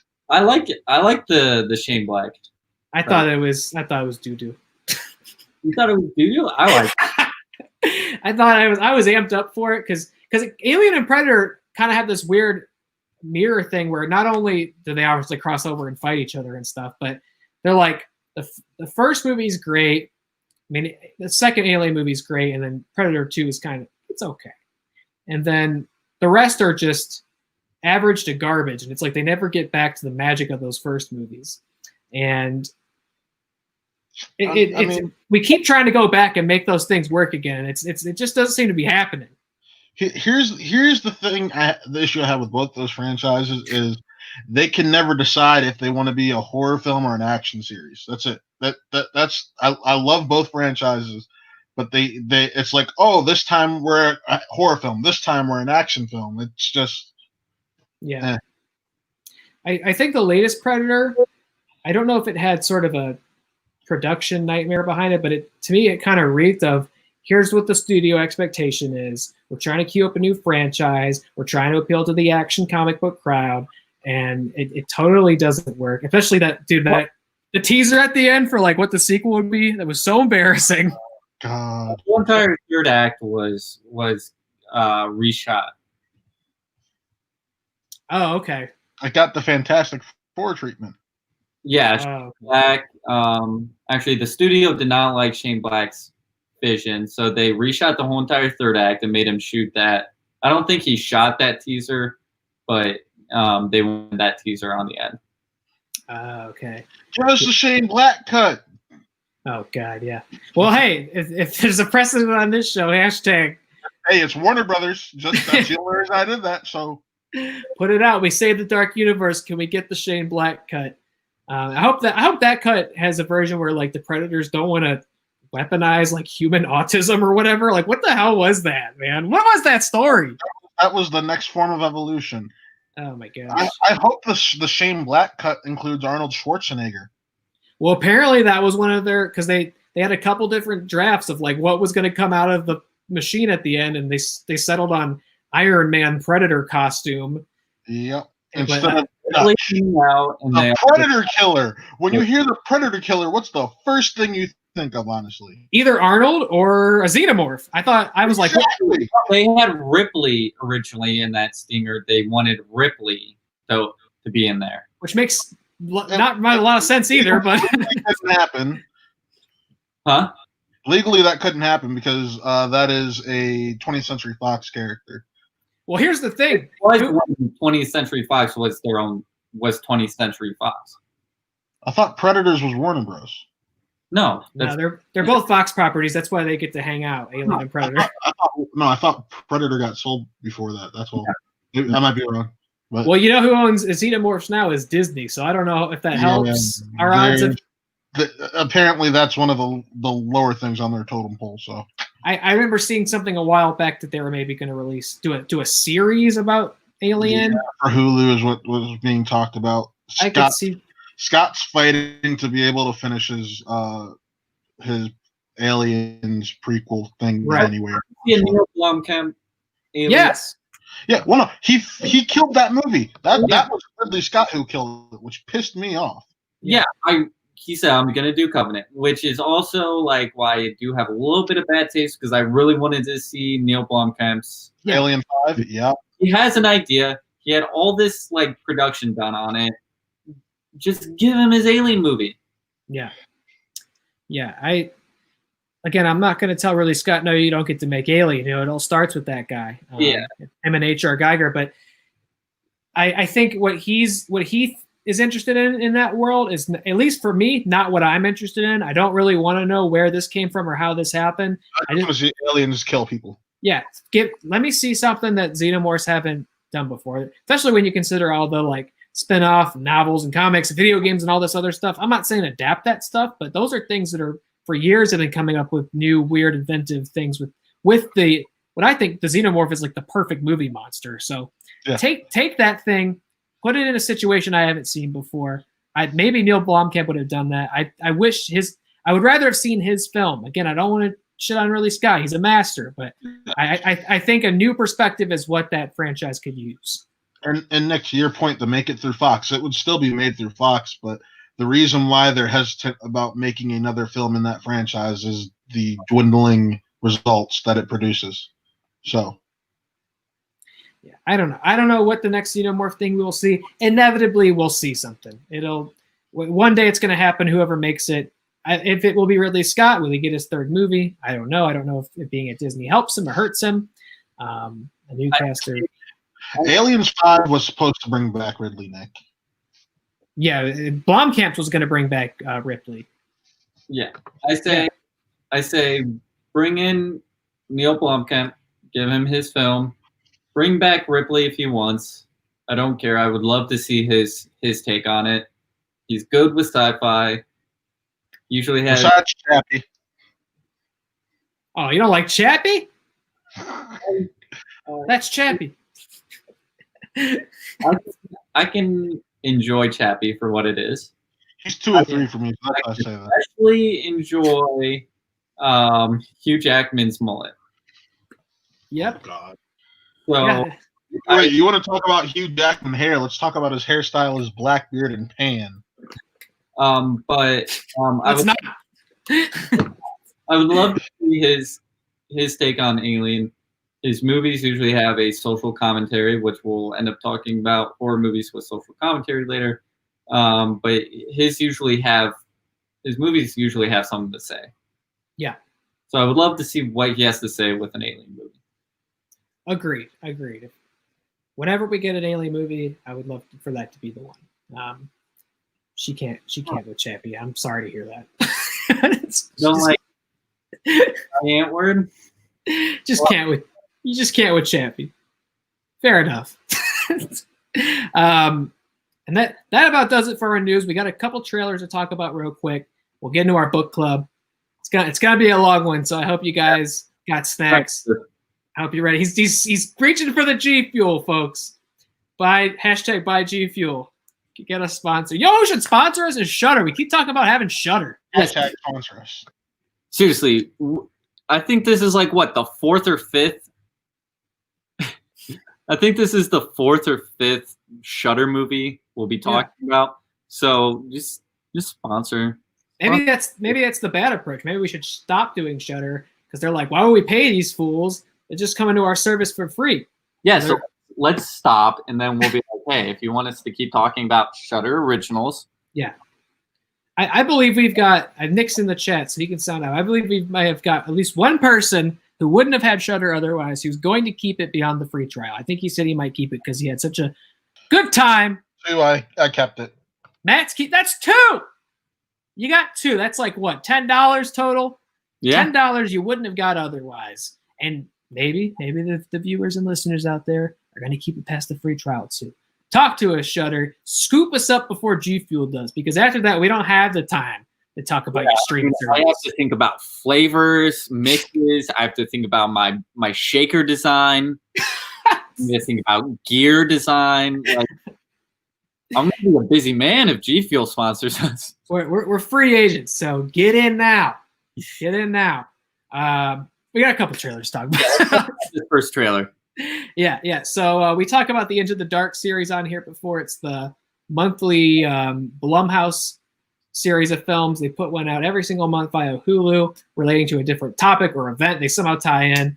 This one's tying into Pet Appreciation Week this month. It's called Good Boy. Stars Judy Greer. Review this on the show because it looks great. Yeah, we got a trailer. We also got a couple images that I'll throw up here for Good Boy, which is about Judy Greer's character adopting a therapy dog, and then finds out that basically anybody who brings stress or conflict into her life, this dog wants to go kill. He kills them, and this makes life pretty difficult for Judy Greer's character. This looks super silly and fun. I've not watched a ton of these Into the Dark movies. I know they can be pretty hit or miss. I've watched a few, and the ones I've seen, I've liked. I really liked I'm Just Fucking With You, which I think you would really like. You should check that one out. I like The Treehouse. Also, I think you would like that as well. Okay. There were a couple others that I really liked that I can't rattle off, but I would love to review this one. It looks silly. That dog is adorable, but, you see a couple clips of him just straight up murdering people. And yeah. And I can't wait to see that actually, play out. Judy Greer, we've already seen her in the Halloween. Oh, that's true. I forgot about that. Yeah. Halloween movie that just came out from David Gordon Green. So we know she can a horror movie and bring a certain levity to it. So I think she'll be great in this. It's the first one in a while that I've actually been like, oh yeah, I need to watch this when it drops. Yeah. So I'm super excited about this. Yeah, that's coming out June 12th. The trailer's out there. You want to get a sneak peek at Good Boy, and it also worth mentioning coming from Tyler McIntyre, who's the director of Tragedy Girls, which is which I also loved. Yeah, I think that might be streaming on Shudder. Should I? I don't know. Or was it? Oh, it's on Hulu. That's correct. Sorry, Shutter, you didn't get that one. Hulu got that one. Hulu, and you should give it a watch because it's also, I would say, underrated. Not a lot of people have seen. Underrated, and it's a slasher. Yeah, it is. So there you go. Go check that out, and check out Good Boy. We'll definitely, we haven't especially calendared it in yet, but I think it's safe to say we'll definitely cover Good Boy. I don't know if we'll cover every Into the Dark movie that comes out throughout the year. I don't know if we should expect that to be a monthly feature on this show, but we'll see. As long as they're enticing, we'll probably keep coming back to them. But we'll definitely get started with Good Boy. It looks like a good time.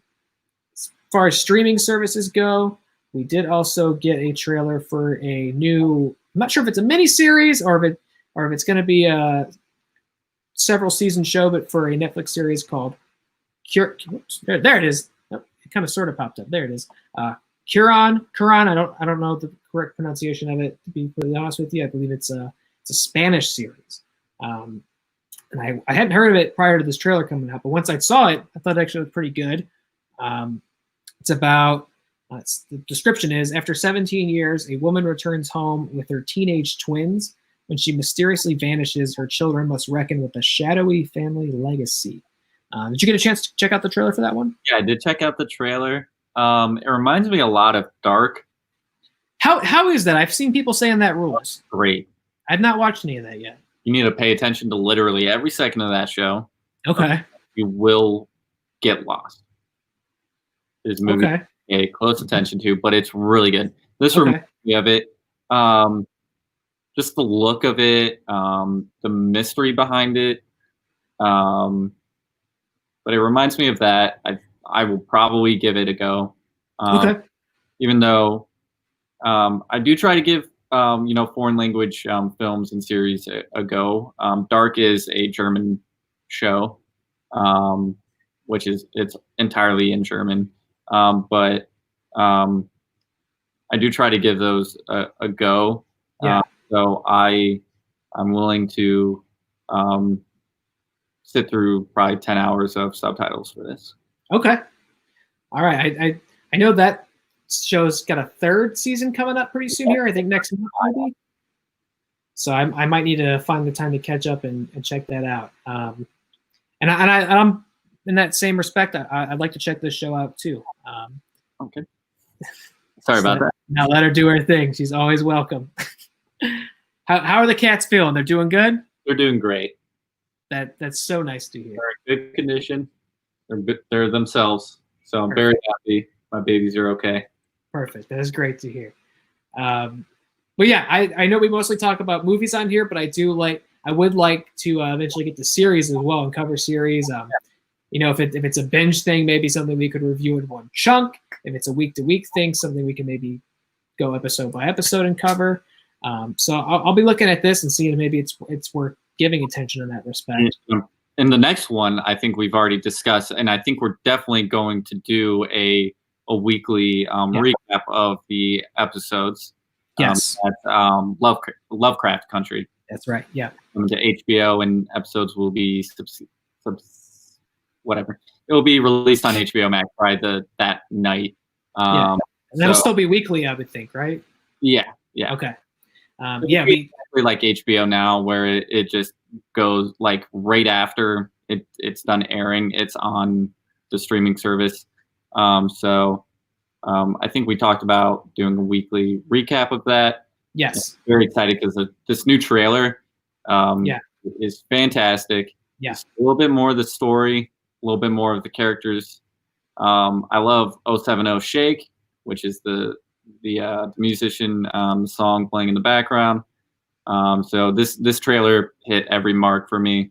I'm so excited for it.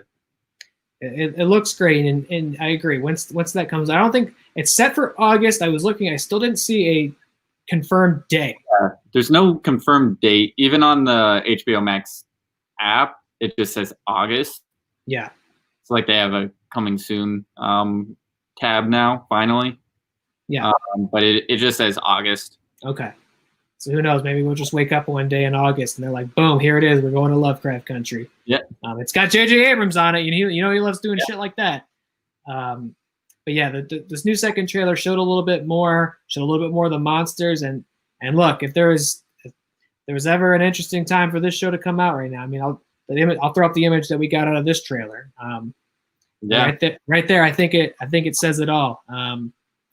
It's about people of color going to investigate a place, a land, a county called Lovecraft Country, which yes does have literal monsters and ghouls and such lurking around, but it's also I think it takes place in the 50s, so it's a place of segregationist America. So not only are they created what looks like perhaps Klansmen, but segregationists, and here it is. I mean, racist police. This is coming from Misha Green. It's coming from Jordan Peele. It was always going to be conscientious. We've talked about it a little bit before that Lovecraft was a raging racist, and so this is based on a novel. I'm forgetting the author's name, but based on an original novel, not a direct work of Lovecraft. But what a smart story if you were going to work on that mythos. What a smart angle to come in from, and a lot of really intelligent people behind this show. Really looking forward to it, and yeah, whenever that comes out, you can expect that week to week. We'll do an episodic review on it. I think that'll be really cool. Yeah. So that's it for our trailers. That's it for our news. We're chugging along here. It's gonna be a long one, folks. So buckle up. But we're getting there. We're getting there. I'm glad that everyone's sticking with us. It's very encouraging to see. So always appreciate your time, especially as it gets closer to bedtime. It is time, however, to begin our book club. The very first night of our book club. Stephen King's If It Bleeds is the book. Now this, I don't know yet. I think it might not be reasonable to expect anybody else to have gotten the book yet if they've read any of it. This is kind of an experiment. Yeah. So we'll see how it goes. I don't know if anybody else out there is reading, but we did get our copies. It is a collection of novellas. There's 4 stories in it. And because it's structured like that, we thought a good way to cover the book would be just to do a novella a week rather than reviewing it in one chunk at the end of the month. So we both finished the first novella of Stephen King's If It Bleeds. That story is titled Mr. Harrigan's Phone. I will pitch it to you first because I think you finished it a little more recently than I did. Yeah. Finished it. What did you think of Mr. Harrigan's Phone? I loved it. It reminded me of Cell, kind of. Okay. With technology. First, for the first 15 pages, I had no idea where it was going. Same. I was like, what is he gonna do with this? And then it kind of moved along pretty quickly. I thought it was really good. I'm excited to see what the other. I'm very excited what the other novellas are going to entail. I've been going in blind. I didn't read up about any of these stories. Yeah. The only one I know about is one of them is a follow up to The Outsider, and that's only because I read the back of the book. Yeah. But I think this is a really good first novella for it because it kind of sets the pace, sets the mood. I don't know. There were parts when after the spoilers, after the first incident, I did start feeling like goosebumps. I was like, oh. Okay, so this is what's going to happen. And then, it progresses, and it was actually a really creepy story. Yeah. It was one of those where it wasn't really outwardly with its horror. I agree that it's a good way to start something like this because you probably do want to build momentum. And if this came in the middle somewhere, I don't really know what the other stories are about. So mm-hmm. I'm just going in blind and letting him take me for the ride and seeing where we end up. But this one's a little more subtle. And for those who haven't read it, which I imagine is most people joining us tonight, which is okay. It's an experiment. I hope you will get on board because I think this could be a really cool collaborative experience as we look at different pieces of horror literature. But for those who haven't read it, the first story about 80 pages long, roughly, maybe a little bit more than that. It's about a young man who reads certain or Bible passages at his church. Mr. Harrigan is a old retiree who's moved into I think he lives in Castle Rock, right?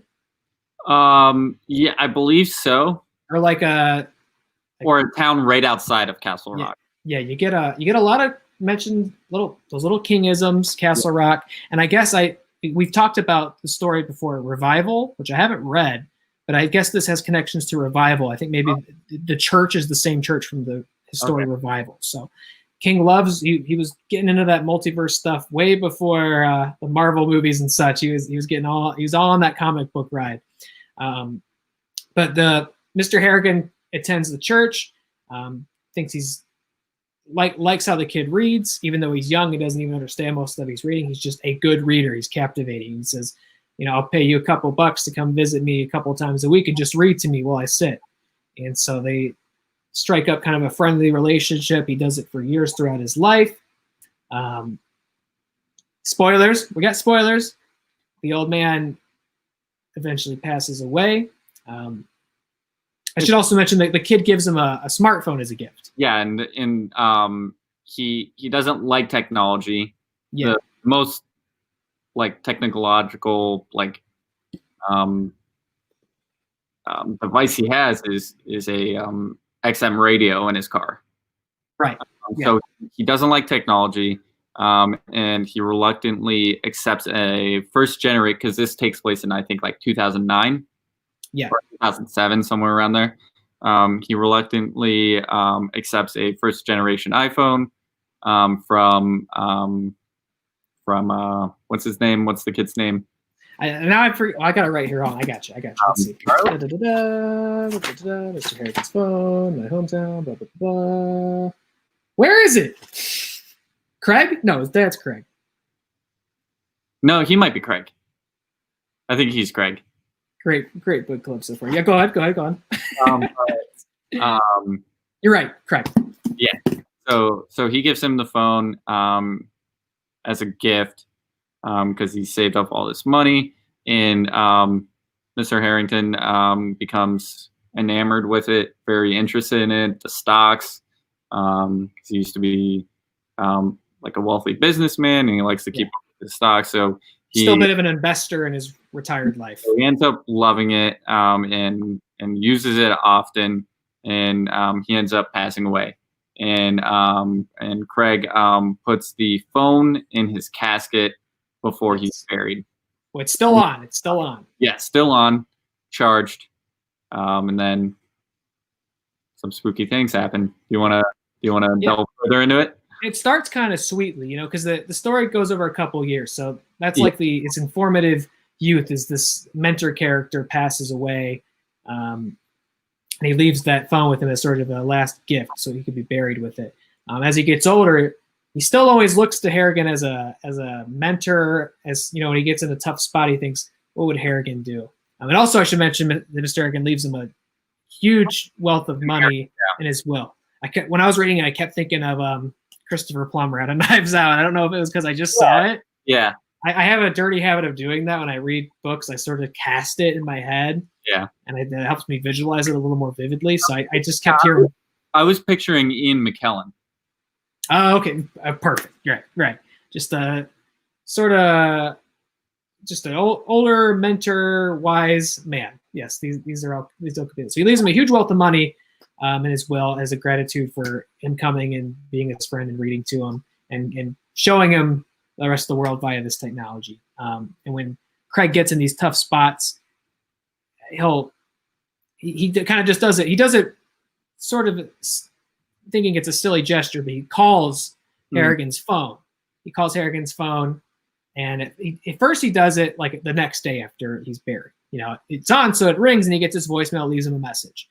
Then he finds later, weeks later, months later, years later, he calls, and beyond logic, the phone still rings. How could it still be alive? The voicemail picks up. He leaves messages, and he starts getting strange text messages from from not a real phone number, some sort of IM service or something is texting him weird cryptic messages. And then when it really starts getting tense is like when he gets beat up. Yeah, and I don't even remember if he calls Harrigan's phone to say like, this kid beat me up and I hate him and I want him to die. I don't think he really does that. No, he just called him to talk about what was going on, and he just so happens, I just got my first fight with this kid, gives him the name. Yeah. And next day, kid's dead. Kids. He doesn't die like peacefully in his sleep. He dies from autoerotic asphyxiation. Yes, his rule is a suicide or accidental death. So it's a humiliating demise for the guy, and so that kind of continues to resonate through his life. He experiences something traumatic, something especially stressful, something that's really weighing on him. He calls Harrigan, and something happens. Typically, someone dies, or something really bad happens to somebody. So that's it. And as we're saying it again, it sounds maybe like a direct horror story, but here's what I like about King is you could totally do a version of this where it got straight to the point. Because what it kind of reminded me of, and speaks to sort of the timelessness of, I think, of King as a writer, because I don't think you would know that some old guy wrote this. Sometimes he has those moments where it's like, all right, I don't know if this is how a young person would sound in 2020 or whatever. Sometimes he has those moments, but it reminded me a lot of like a sort of like a little creepypasta story I would read online.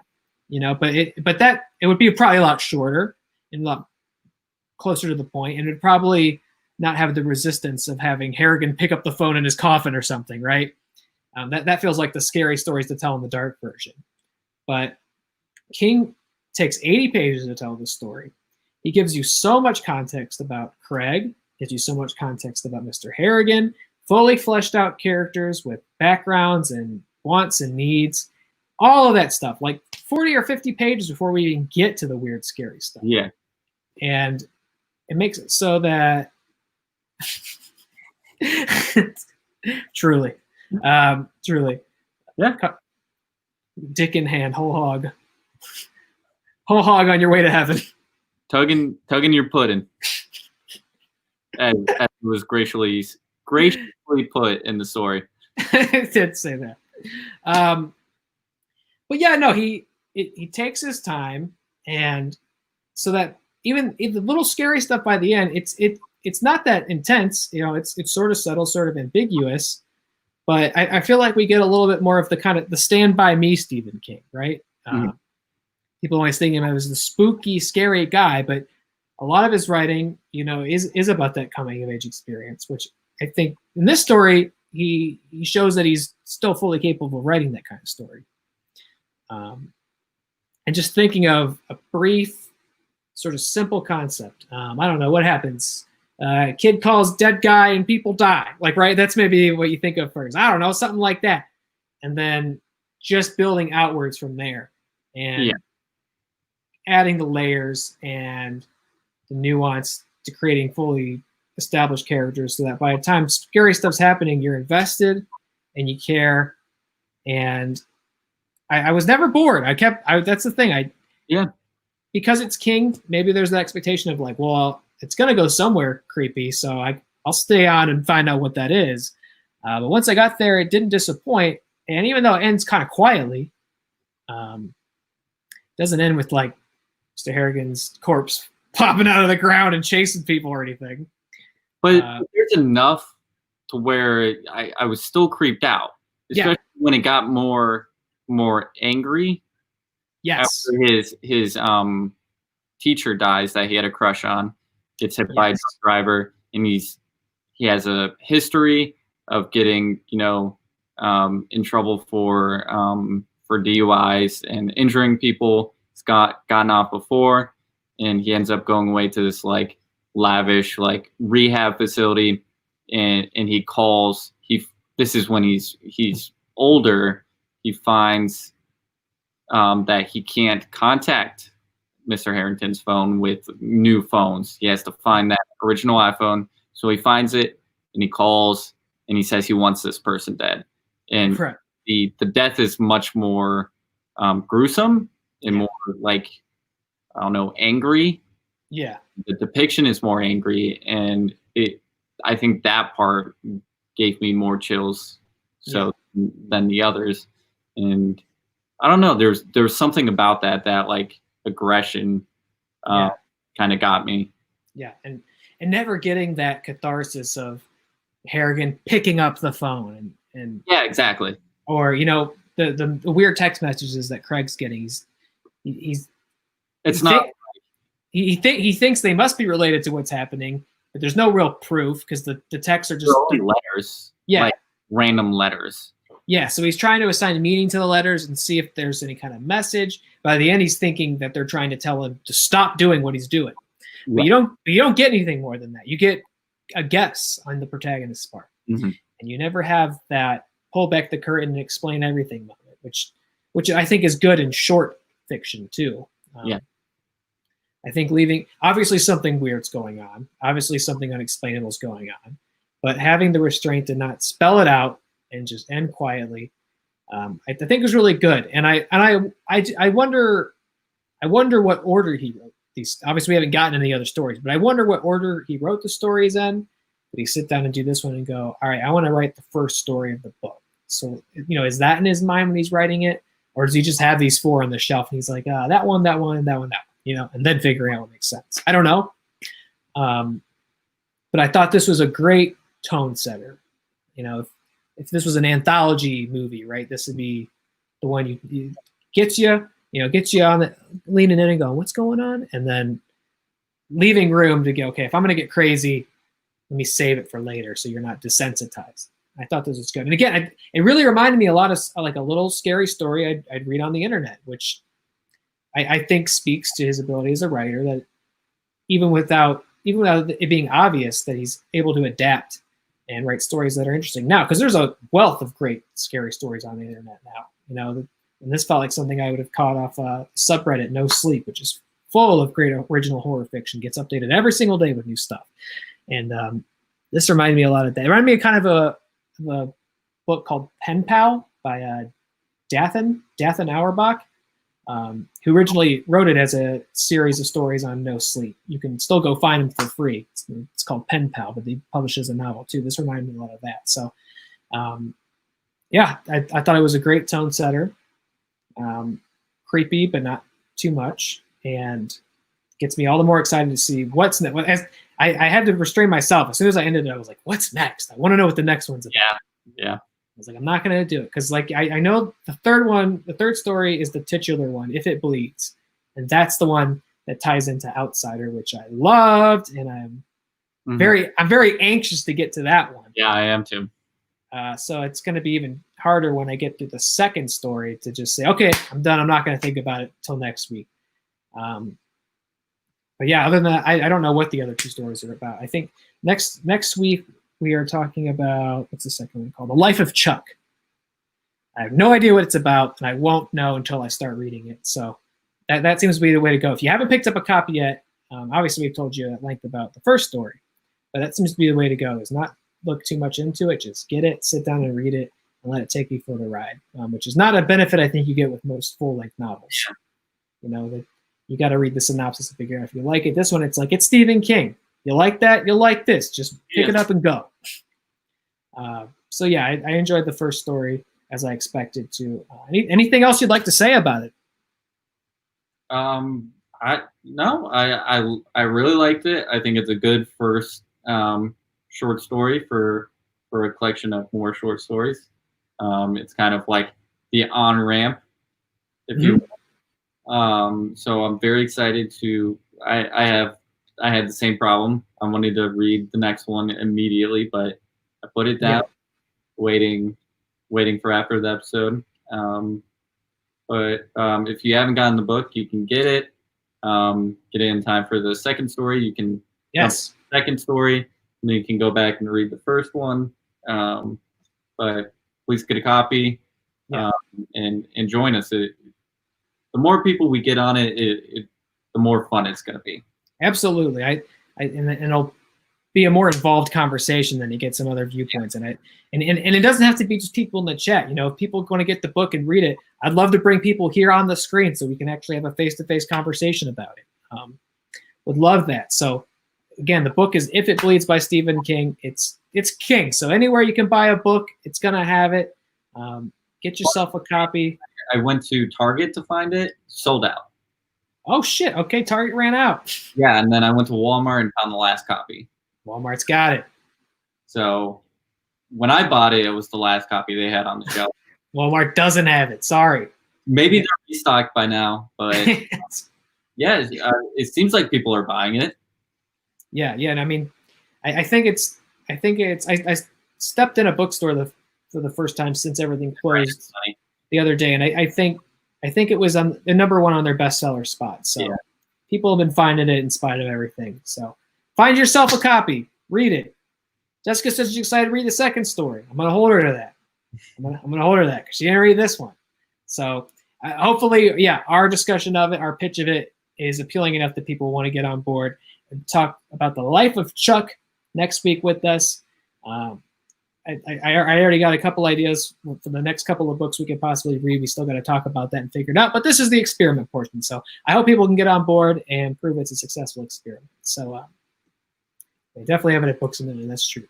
You want to go by my old haunting ground. All right, I think that's we're closing the book on that one. We're closing the book. All right. We're leaving the world of literature. We're getting back to films. We believe it. We still have our conversation topic to address. We have not really had our opportunity to get into the conversation of this show. as we inch ahead of hour 2. I guess this has got to be the longest one, right? I think we did a pretty long one. We got like to 2:40, I think, before. Yeah. I think on the Lodge episode. Yeah, I think so. We got talked a lot about that. I had to piss like a racehorse by the end of that one, so I'm hoping I have better endurance this time around.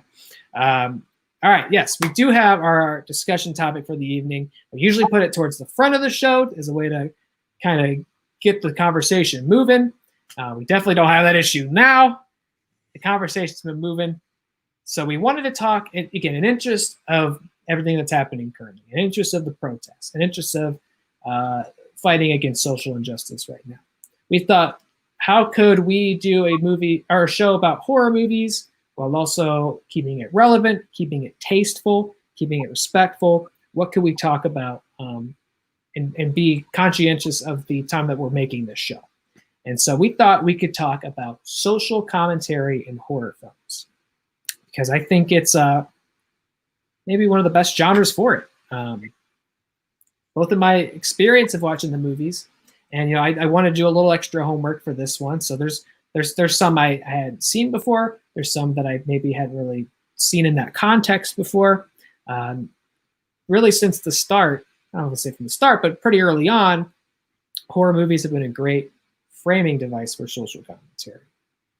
I think part of that probably is that they revolve around fear. And what better way to frame something relevant, something that's happening, than play with fear? It's one of the most powerful human emotions, most powerful human sensations. And starting with something that scares people, not just as individuals, but as a society, as a whole, seems like a really good starting point to tell a scary story. Most recently, we talk about social thrillers, I think is a phrase that's been around, but really comes up more in the last couple of years, obviously spearheaded by Jordan Peele. Yeah, that's the name you kind of think of when you think about horror movies with social commentary. Right off the bat, you think about his films. Yeah. Get Out. You think about Us. Yeah. Those are some of the best movies to come out recently. Right. And they're horror movies, and they have a social commentary. Right. So that proves the strength of the genre and what you can say with it. Yeah, to take something, to take sort of a universal truth or a universal fear, and to figure a clever way to build a narrative around it, a fictional narrative, but making it intelligent enough that you sit down and you get where it's coming from. I think what makes Jordan Peele so good at it is I can't speak to his actual creative process, but when I watch his movies, I feel like he figures out what bothers him, what scares him, something that is catching his interest at the time, and says it maybe plainly, like Get Out. I think looked at a version of racism that definitely doesn't get talked about a lot. Definitely not in mainstream media. Definitely not in a studio movie, which is the idea of sort of the faux allyship of like white liberalism and stealing culture, coveting the culture and the experience of being black in America, and then leaving, throwing the bodies to the side and not actually having any interest in the individuals, or presenting yourself as an ally, but having sort of this by becoming so obsessed and coveting the black experience, you're in your own right now contributing to a different form of racism and not even realizing it, perhaps. But I thought that was such an interesting idea. And something I never really considered, and ever since the film came out, whenever I see that somewhere, now it feels so apparent. Yeah, I go, oh, that's it. And, even now, I mean, here's an example right now, and this shit's driving me nuts, is seeing these influencers, right, who are taking advantage of what's happening. And there's two videos I can think I've been seeing going around on Twitter of like they're either repairing this storefront that got damaged in a riot, or they are repairing, or they're preparing for perhaps a riot. They're boarding up the windows, and this lady comes up and like asks if she can hold the guy's power drill, and like poses for a photo with the drill. It gets in her BMW and drives away. Yeah, gives it, thank you so much, she says, and goes away. Or some other influencer like posing in front of a shattered window, gets the picture taken, pieces out. It's just like, and I would love to see I've not seen those actual posts. I don't know if those people got around to ever making them, because now they're hopefully so embarrassed. But I would love to see the context they put on that of here I am in the mix of it, and I care so much, and I'm out here, but really I'm just doing it for the clout, Mm-hmm. And then us, us it wasn't as apparent. I know us was a little more divisive for people. Mm-hmm. Didn't like it as much, but I thought, again, taking the idea of class difference, and that nobody lives without really bringing harm to another. There's always somebody beneath you that you are negatively impacting through your own lifestyle, whether you realize it or not. And okay, taking that literal and being like, there's a literal copy of you. He lives underground, and he's coming up to get you because he's had enough of it, right? And people got caught up in like, well, it's not where they get the clothes from, where they get the scissors from. It's like, it's not a realistic movie, But the idea at the center of it is a real idea. I thought, I think it's a little less specific, that film, but I think it still took an idea and adapted it in a really clever way. And I loved Us. I really thought it was great. Another one I love, which also has to do with racism and Nazis, is Green Room. Oh, good one. Good pull. I love that movie. It's about these, this punk band goes on kind of a cross-country trip to play some shows. They end up breaking down. They find like a last-minute show at this Nazi bar. They witness a murder, and they have to survive, and they end up fighting back. And there's nothing better than watching some Nazis die. Amen. It really isn't. Amen. This one's more in your face than, say, Get Out and Us. Right. It still has that soulful commentary. For sure. And it's just so off the wall and brutal, and I love it. And I think that one looks at sort of a subculture that most people would be familiar of, unless you're going to like punk clubs and shit. People don't, being a Nazi, or or an alt-right individual or a white supremacist, I think is so contradictory to the punk scene and punk music and the lifestyle that you wouldn't think that it could exist within it, but it does, and it has for pretty much as long as punk rock has existed. Because I mean, you have fuck off Nazi punk. exactly, yeah.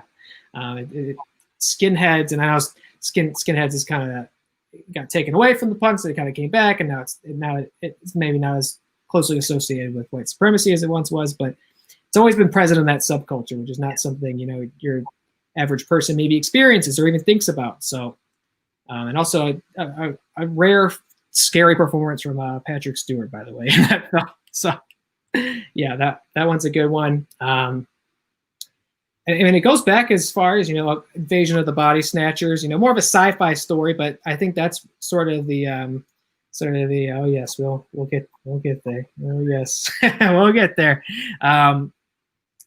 Again, that one's coming toward closer to the Cold War, so it's about the fear of spread of communism, spread of an alien idea, creating this otherism, which has been a good thing and a bad thing. When it comes to the otherism, if I meant to plug it earlier, but going back to Shudder, I'll plug it again. A documentary that came out, I think maybe it was 2 years ago, maybe 1 year ago.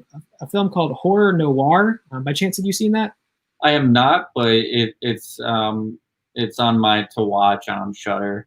Great film, and noir. If you haven't seen it, noir is not referencing the film subgenre, but more because it's the French word for black. It is a documentary history of African Americans in horror films, and it's got a great body of work that it examines. A great number of personality, actors, directors, writers who get brought in to talk about it. It starts off with like Night of the Living Dead.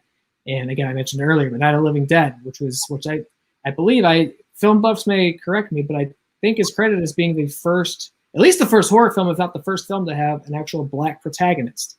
Yeah.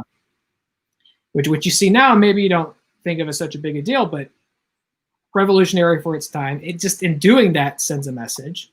And again, I spoke about the ending earlier, right? The ending's still super relevant. That after being the hero of the movie and killing off these zombies, gets gunned down at the end, right? So that one's great. It goes over like the blaxploitation films. Like I going back to Shudder. Saw Blackula got added. Yeah. And I think the sequel to it as well. I've never seen Blackula, but now that it's streaming on there, I got to give it a shot finally. Talks about Nightmare on Elm Street and Candyman, and then of course works its way up before getting to Jordan Peele. I think the film came out just before Us came out, so it gets a little bit into that as well. So those are a couple examples, but as a general idea, I think horror films are great for social commentary, for amplifying people's fears, amplifying social ideas, and figuring out a way to reconfigure them into something scary. And we had a previous discussion like where did all these horror icons go in slasher films, and maybe this is why, because we do have horror movies with social commentary. Sometimes real life is scary enough. We don't need someone to embody it. So you have these horror movies coming out with like the real horrors of life, right? Taking place of those horror icons and slasher icons, right? And I wonder, we've talked about slashers. I wonder if slashers becoming less popular is maybe a symptom of those things becoming less scary and people having a preference for seeing something. Now, again, not necessarily a realistic film. I'm not saying, like either like Jordan Peele's films are realistic. They don't apply to real world logic, but they come from real world ideas. Yeah. And maybe that's just more interesting these days. And like, I don't know if it's a horror film per se, but it definitely has scary scenes. But just look at what's up? What's up, man? What's up, man? Thanks for throwing that up, producer Matt. Parasite. Yeah. just won Best Picture. Arguably, I don't know. It kind of defies genre. There's a lot happening in there. But, Bong Joon-ho is somebody who's worked with that again. The idea of classism and class warfare, it's relevant in Snowpiercer. Even something like The Host takes like modern Korean politics and applies it to the kaiju movie, the monster movie. And Parasite is, again, about, I almost don't want to say too much for people who still haven't seen Parasite, because it is one of those movies you don't want spoiled, but to take the idea of, again, kind of riffing off the Us thing, no matter how you live, what class you come from, what sort of lifestyle you lead, you are dependent on people, and you may not even realize it. I think that was the thought process, that was the idea, and then figuring out a cinematic way to tell that story and get that message across. That the movie is not as popular as it is for no reason. That resonated with people. And it is really a great film. And is it a horror film? I don't know if I'd say that, but it's definitely got at least one really scary shot, really unsettling shot that I won't describe in detail for those who haven't seen Parasite, because it's worth seeing.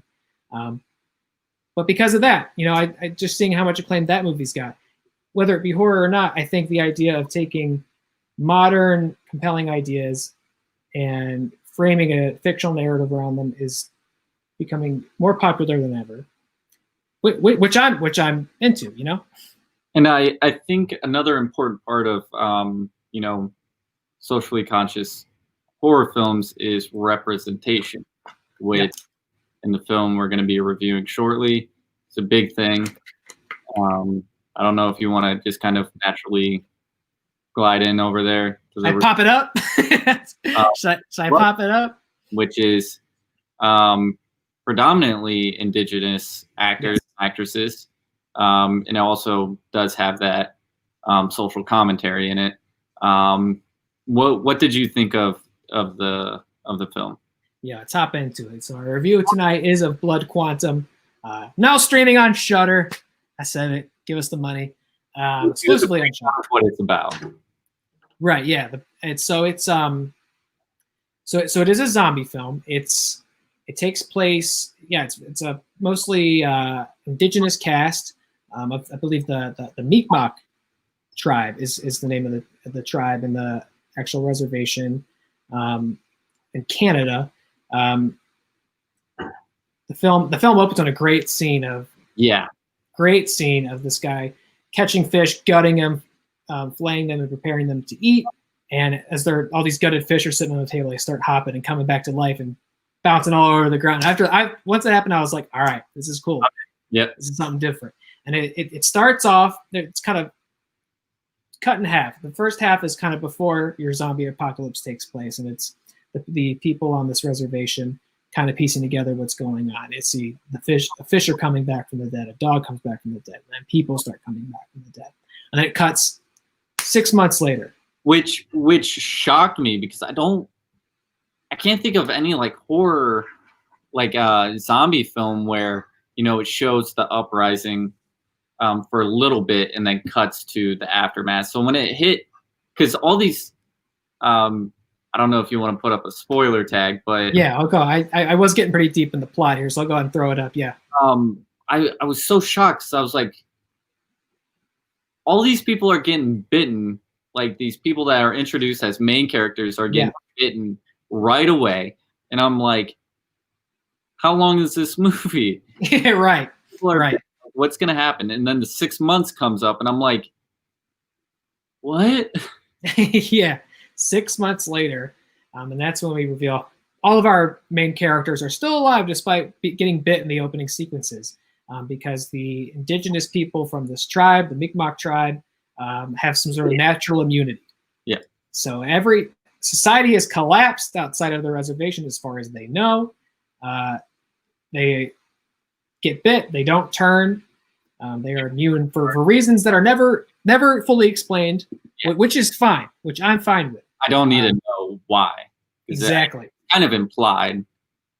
They're indigenous people, and right. They're not turning. So obviously kind of implied. And the people that are turning after being bit are like these white people that they bring into. Yeah. So one of the people on the reservation is married to this white woman who is pregnant, and he's been bit, but he doesn't turn. Yeah. So it's kind of implied that, you know, those people are being turned and the people on the reservation are not. Yeah. Which again, already you hear that, and I think you kind of get where the place where this film is coming from. Yeah. And we talk social commentary and horror. Social commentary has pretty much been present in the zombie subgenre from the start. Again, to invoke Night of the Living Dead, which I read some interviews with the director of the film. His name's Jeff Barnaby. Again, also an indigenous man, an indigenous director, coming again from that same tribe, the Mi'kmaq tribe in Quebec. That has always been present in zombie movies. There's just something about the immediate metaphor of hordes of the undead shambling through the world. They're coming to get you. They're coming to eat you. You're in the minority, and you're almost powerless. It's so easy to project different ideas onto that. And with Night of the Living Dead, it has a lot more to do with, I think, the protagonist and his role in the movie. But Dawn of the Dead, you know, a less subtle but social commentary on consumerism. Yeah. And how we will flock through capitalism and to consumerist products and to ownership in a way to avoid life, basically. I know that it's always been there in zombie movies. And I thought this was a great example because zombies, you know, I said it before, it's a played out subgenre. You know, I think we had this brief revival, no pun intended, revival of the subgenre, like early 2000s, like Zack Snyder's Dawn of the Dead remake, which I think is a good film. Might even be my favorite film of his, to be honest. And then like the 28 Days Later, 28 Weeks Later movies, which I also think are really solid. Yeah. And then, here's a tangent. I'm sorry, but so the beginning of those movies, 28 Days Later, they do something that most zombie movies don't do, which is tell you what the virus is and where it came from. And it has to do with these experiments they're running on these monkeys, and the monkeys get out, and that begins the pandemic. You saw the story the other day. Where the monkeys stole coronavirus samples and are on the loose in India. Yes, monkeys with vials of coronavirus escaping the lab, and the last time they saw one, it climbed up somewhere and was chewing on the vial of coronavirus. I was just like, God fucking damn this here, dude. You kidding me? That's just the opening. Like if I put that in my zombie movie, they'd be like, no, that was 28 Days Later. You can't do that. You can't do monkeys breaking out again. Try again. It's like, come on, man. It's just, sorry, that's a tangent, but it was just, I saw that and just, I saw that and I was like, Christ. I was shaking my head for like 10 minutes. Yeah. I feel like we still haven't found out the true repercussions of that moment. Oh yeah. Yeah, we'll get back to that eventually, I'm sure. But the fuck was I saying? But yeah, we had kind of our zombie revival heyday. Walking Dead shows up. First couple seasons are pretty good. Overstays its welcome, and then it feels like zombies just got run into the ground. So it's pretty rare for a zombie movie now to make me go, oh, I want to watch that. It's been a while since I thought that. This was a cool, clever spin on it. You know, coming from, again, we talk about representation as you were earlier. I don't think whether it be, I mean, this is, I suppose, a Canadian film, but whether it be international or Hollywood American cinema, indigenous voices do not get the opportunities and exposure that they should. I mean, there's such an amazing history there, a tragic history there, an amazing mythology there, so many stories and experiences that are just not getting made, and I think it's such a shame. I mean, I came into this, and you know, I was like, I don't think I know a single indigenous or Native American actor off the top of my head. I couldn't think of a single one. You know, I can think of like, oh, that guy that was in this, but I don't know his name. You know, and Blue Diamond Phillips, I believe, is an indigenous actor, but that's like the only one I know. Right. There's no one out there that's really that's got that household name recognition right now, and I think that that's such a shame.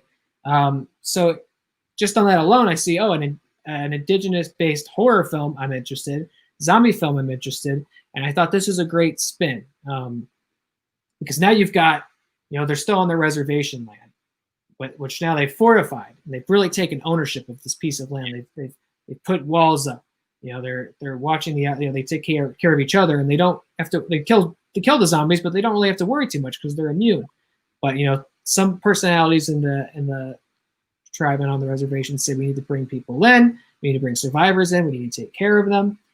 Again, it's white people coming in because they're not immune. They have right off the bat, you have a father bringing in his daughter, and she ends up being bit. They have to kill her. Some of the characters take no pride or joy in it, and some do. So you have this complicated situation of finally they have rightful ownership of some land again. Finally, that this is theirs and they own it, and nobody's going to make them move. And yet you have, as a pitch to colonialism, you have these white people coming in and wanting to get in on the land, as if they're owed that. Mm-hmm. World War Z, I thought was there was some interesting stuff in it. It shouldn't have been good with all the troubles on set. Right. Reshot most of the movie, rewrote it. But I liked it. I really liked it. Definitely the last, I'd say, like zombie blockbuster we ever got that I can think of. It was huge. Yeah. Kind of disappointed, I guess, that David Fincher's not making that sequel anymore. Really wanted that David Fincher movie, the sequel, reuniting with Brad Pitt. I think right. Amazing. Yeah. Hopefully they can come up with a deal. Yeah. And actually bring that. Although I do want him to get back to Mindhunter, so maybe less distractions are good. Yeah.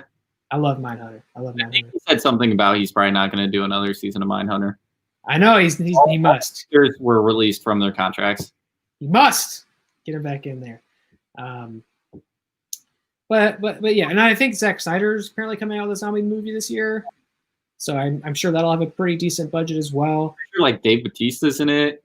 Yeah, I mean, come on, I'll watch Dave Bautista kill a zombie. He's in it. Yeah, that's right. Yeah. Yeah, so I'm all for it.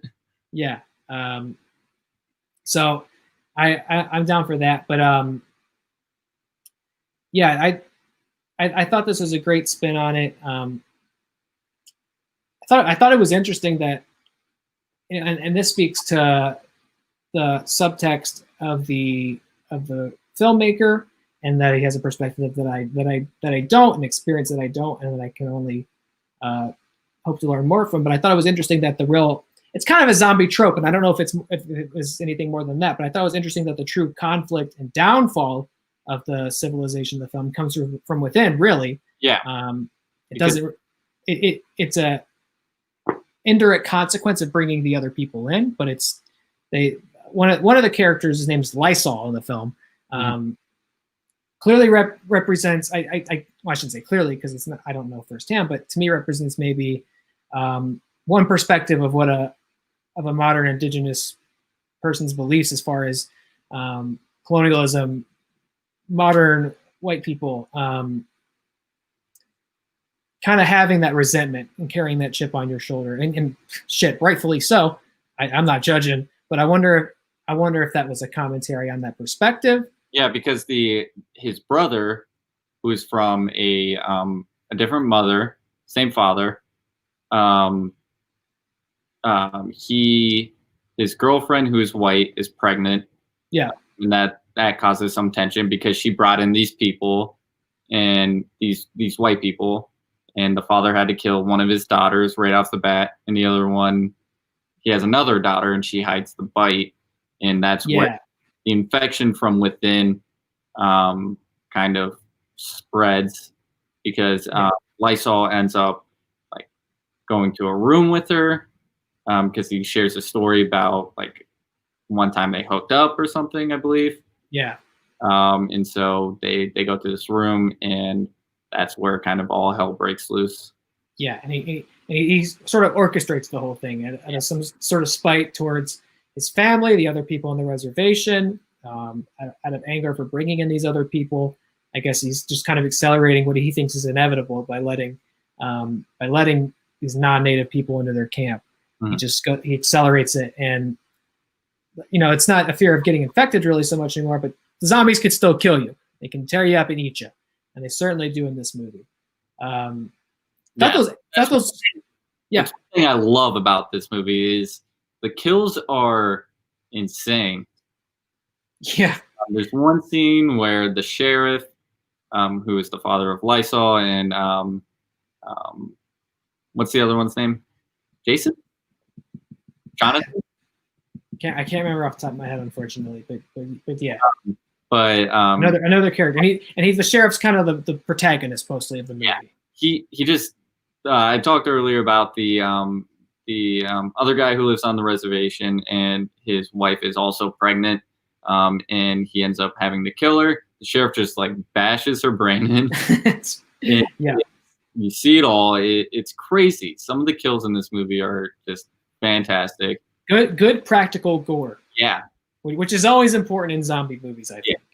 Not only for the zombie makeup, but you got to tear those things apart. You got to blow them up. I thought it was a kill scene. There was a great moment where like the sheriffs walk through the camp at night. They've got zombies that have come in and they're cleaning up house, and like one just drops from like the ceiling, hanging from its entrails, and is like hanging there in front of them. A great little jump scare and just a cool practical little moment with a zombie. The CG effects, left a bit to be desired. Unfortunately, those weren't as strong as the practical effects, but at least those are used very sparingly, especially in contrast to all the practical effects in the movie. So I thought the zombie violence and action was pretty damn solid. Also, really, there's a couple little animated sequence. This is spread out through the film, which I didn't expect and thought was pretty unique. They looked really good. Oh yeah. They're just kind of brief. They just kind of give it some extra flavor, drop in a little extra lore or context. But I thought those were really cool and inventive. The way it ended was kind of interesting. I seen a lot of people draw the same parallel that I thought I was watching. It has a very Children of Men ending. Yeah. And I thought maybe more of some of the tension of the film would have been, because this white woman is pregnant with an indigenous man's child. I thought maybe some of the tension would come from, is our child going to be immune, or is that going to make a difference? Yeah. And the title, I wasn't familiar with the phrase. The title of the film, Blood Quantum, is an actual practice or something enforced early on. When I was reading it, it was by the U.S. government, but he's coming from Canada, so I imagine it must be true in his experience as well. Is basically very early, the federal government, as they were drawing out these reservations, made different tribes put on the books what was called a blood quantum, which was basically a certain percentage someone had to be of that indigenous tribe in order to qualify as actually being part of those people. And so they had to definitively state, 25%. And if I don't even know how you would calculate that necessarily, but if you were less than 25%, then you wouldn't be owed the same federal benefits and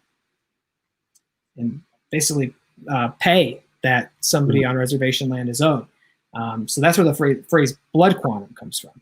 I never learned that. And that's why I think it's so important to get stories like this told from this perspective, because there's so much we can learn that where we aren't hearing about, because these voices aren't getting amplified. This art isn't getting seen or getting made for that matter. So I thought maybe, I was wondering if that would play in more, perhaps the blood quantum of their baby, would that affect it?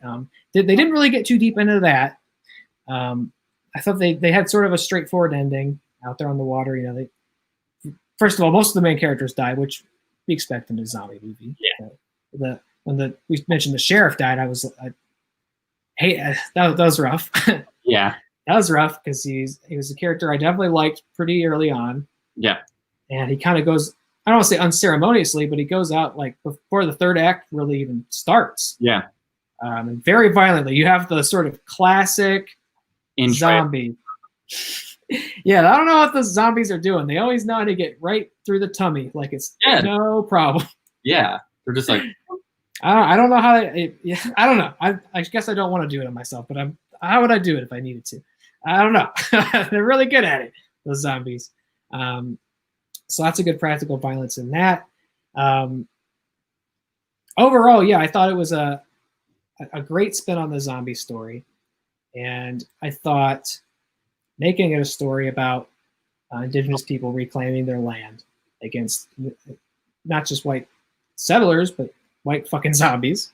And then losing that land again by the end of the film. And part of that comes from strife within their own culture, but losing that land again to hordes of white cannibals, overtaking their camp and running them out. And they lose their people, they lose their land. And, you've got two characters and a newborn baby at the end. And that's like the only ones that get away. So now they're uprooted from their culture, from their people, from their land, the only place they were safe and called home. And it's definitely at least a bittersweet ending, if not a bitter ending. They have the optimism of them getting out and having the child, and it's healthy, and they seem safe for the moment. But even still, they've lost everything to get to that point. And I feel like that definitely kind of ties the idea up at the end of what experience that is sharing and translating through horror films, and the power of making social commentary through a horror film, whether it be through a universal idea or whether it be from personal experience. I know, again, the director, Jeff Barnaby, comes from, I believe, the Mi'kmaq Reservation. And I thought I'd seen it mentioned in an article that he was present there for a raid by the federal government, who had basically come on to seize a fishery on their land. They were like a salmon fishery, and seized it from them and took it away from his people. And how that experience inspired him into making this film. A documentary about the experience inspired him into making this film. So a lot of personal experience coming out of it, and a voice that doesn't get exposure enough. So I think this was a great example of the power of social commentary in a horror film. A great unique spin on the genre. I feel like, at 2 hours 40, we're probably creeping towards the recommend, do not recommend part of this review. So I'll go ahead and say, if it wasn't obvious, yes, I would go ahead and recommend Blood Quantum. I highly recommend it, and I would give it 3.5 brains out of 5. Yeah, I think I'm the same. I'm the same with you on the brain scale. I'd say it's a 3.5-er. For the reason I would have loved to see them get into that that kind of uncertainty about the baby. Yeah, I think that would have been really interesting to get into. And I wish the motivation of Lysol was delved into a little bit more. A little more defined, yeah. Because at first I was like, oh. But then I kind of like took a moment to think about it, and I pieced it together. Still didn't have like a definitive, like, all right, what was his reasoning? I wish his story was a little bit more fleshed out. But that doesn't take away from it being a great film, great zombie film, with lots of representation, which is very... Yeah. Again, we joke about it, but if you don't have Shudder, go ahead and get it. First of all, it's super cheap for what it is. Great library, and you get to because this film was one that got hurt, like many, by the pandemic. I was slated for some sort of theatrical release, or was going to at least debut at a festival, I believe, something like that. All that got canceled, so Shudder says, "Hey, let us have it. We'll throw it on the service." Now everybody gets to watch it while they're stuck at home. So if you haven't checked it out yet, like zombie movies, are interested in this idea of social commentary through horror movies, something a little more thoughtful, or thought inspiring. Check it out. I'm excited this got made. Apparently, the director had been trying to make this for the better part of a decade. I think even more than that. So I'm glad he got to make the film. I hope enough people see it that it will result in more opportunities for him going forward. That's the model now. These small filmmakers come up with original ideas, and studios pick them up and help him make that next great idea. So I hope that experience will be true for him. Yes, we both have recommended Blood Quantum. So we reach, as we crawl towards hour 3, it's time to do a little cleanup, I suppose. At the end of every episode, we, of course, announce what we'll be watching next week. We hinted at it a little bit earlier in the show. We'll go ahead and confirm it now. We're doing another double feature next week. It's going to be Ladies' Night in some respects, seems to be the weird thing here. We're watching 2 films, one of which comes out tomorrow. The name of that film is Becky. Coming out on demand and screening in drive-ins across the country. So I know that's how I will be experiencing that movie. Connor is saying he might be experiencing it that way as well. So very excited to see Kevin James get his fictional Nazi ass kicked. We're watching Becky, and then also releasing tomorrow, Shirley, which not necessarily a horror movie, but of course it's a biopic about a very prominent horror personality, Shirley Jackson, writer of Haunting on Hill House, played by Elizabeth Moss. Looks like, at least for a biopic, pretty intense. So I thought, maybe not a movie we would talk about on its own. It's labeled as a horror. Oh, okay. And I don't know the real true story behind her career in writing. Yeah, me neither. Yeah. I'm going to keep it that way. I'm going to go in blind. Right. So we've got both of those to look forward to. Shirley drops tomorrow right to Hulu. So you don't have to, if you got Hulu, you don't have to worry about a rental fee or anything like that. So that one's really easy to find. What's up? 3 a.m. technically. 3 a.m. If we just keep going on. If you've had a couple cups of coffee, watching G Fuel, and you're jittery enough, you can go till 3 a.m. and catch Shirley. We could just keep this going. We could just do Shirley in this episode. But no, next Thursday. So next Thursday, are we starting at 9? Is that correct? Yes, unfortunately, I do apologize. All right, so double feature next week, starting at 9. We'll see what we can do to maybe trim down our news portion, maybe trim down the conversation, whatever that might be next week. But we got 2 movies to talk about. Very much looking forward to our double feature of one-word lady name horror movies. Producer Matt coming up behind the curtain. Perhaps talk about what we got going on tomorrow night, I bet. Like I said earlier, tomorrow night we got the watch along for Do the Right Thing, which will be fundraising for EJI, Equal Justice Initiative. And then on Saturday there might be an impromptu watch along. Haven't decided yet because we have no programming, but it might be Just Mercy because it's free to rent currently through all streaming services.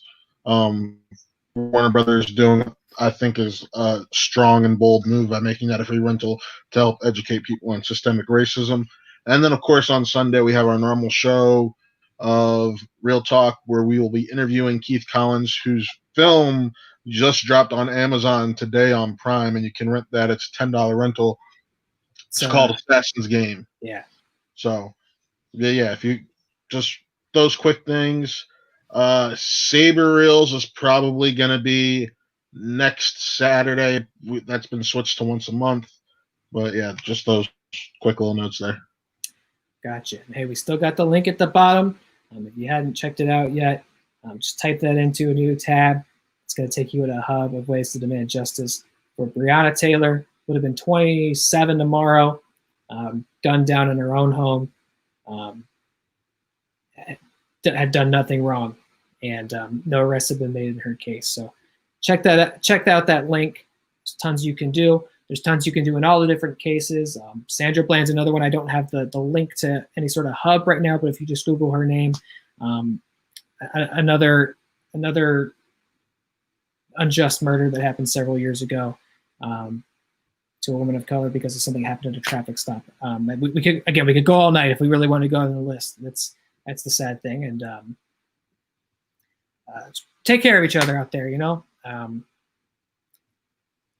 stay cognitive of what's happening. Stay in touch. Reach out to those in your life who might need the help. Educate those in their life that need that, and take care of yourself and take care of each other. You don't need to hear it from me, I'm sure, but do what you can. If we're all in this together, let's find ways we can help and change things, and that way we don't have to worry so much. I'm running out of fuel here. It's been a long night, and it's difficult to talk about things that aren't so fun and so silly. But I'll leave it with stay spooky, but most importantly, stay safe. Amen. Well said. Good night, guys. We'll see you next Thursday.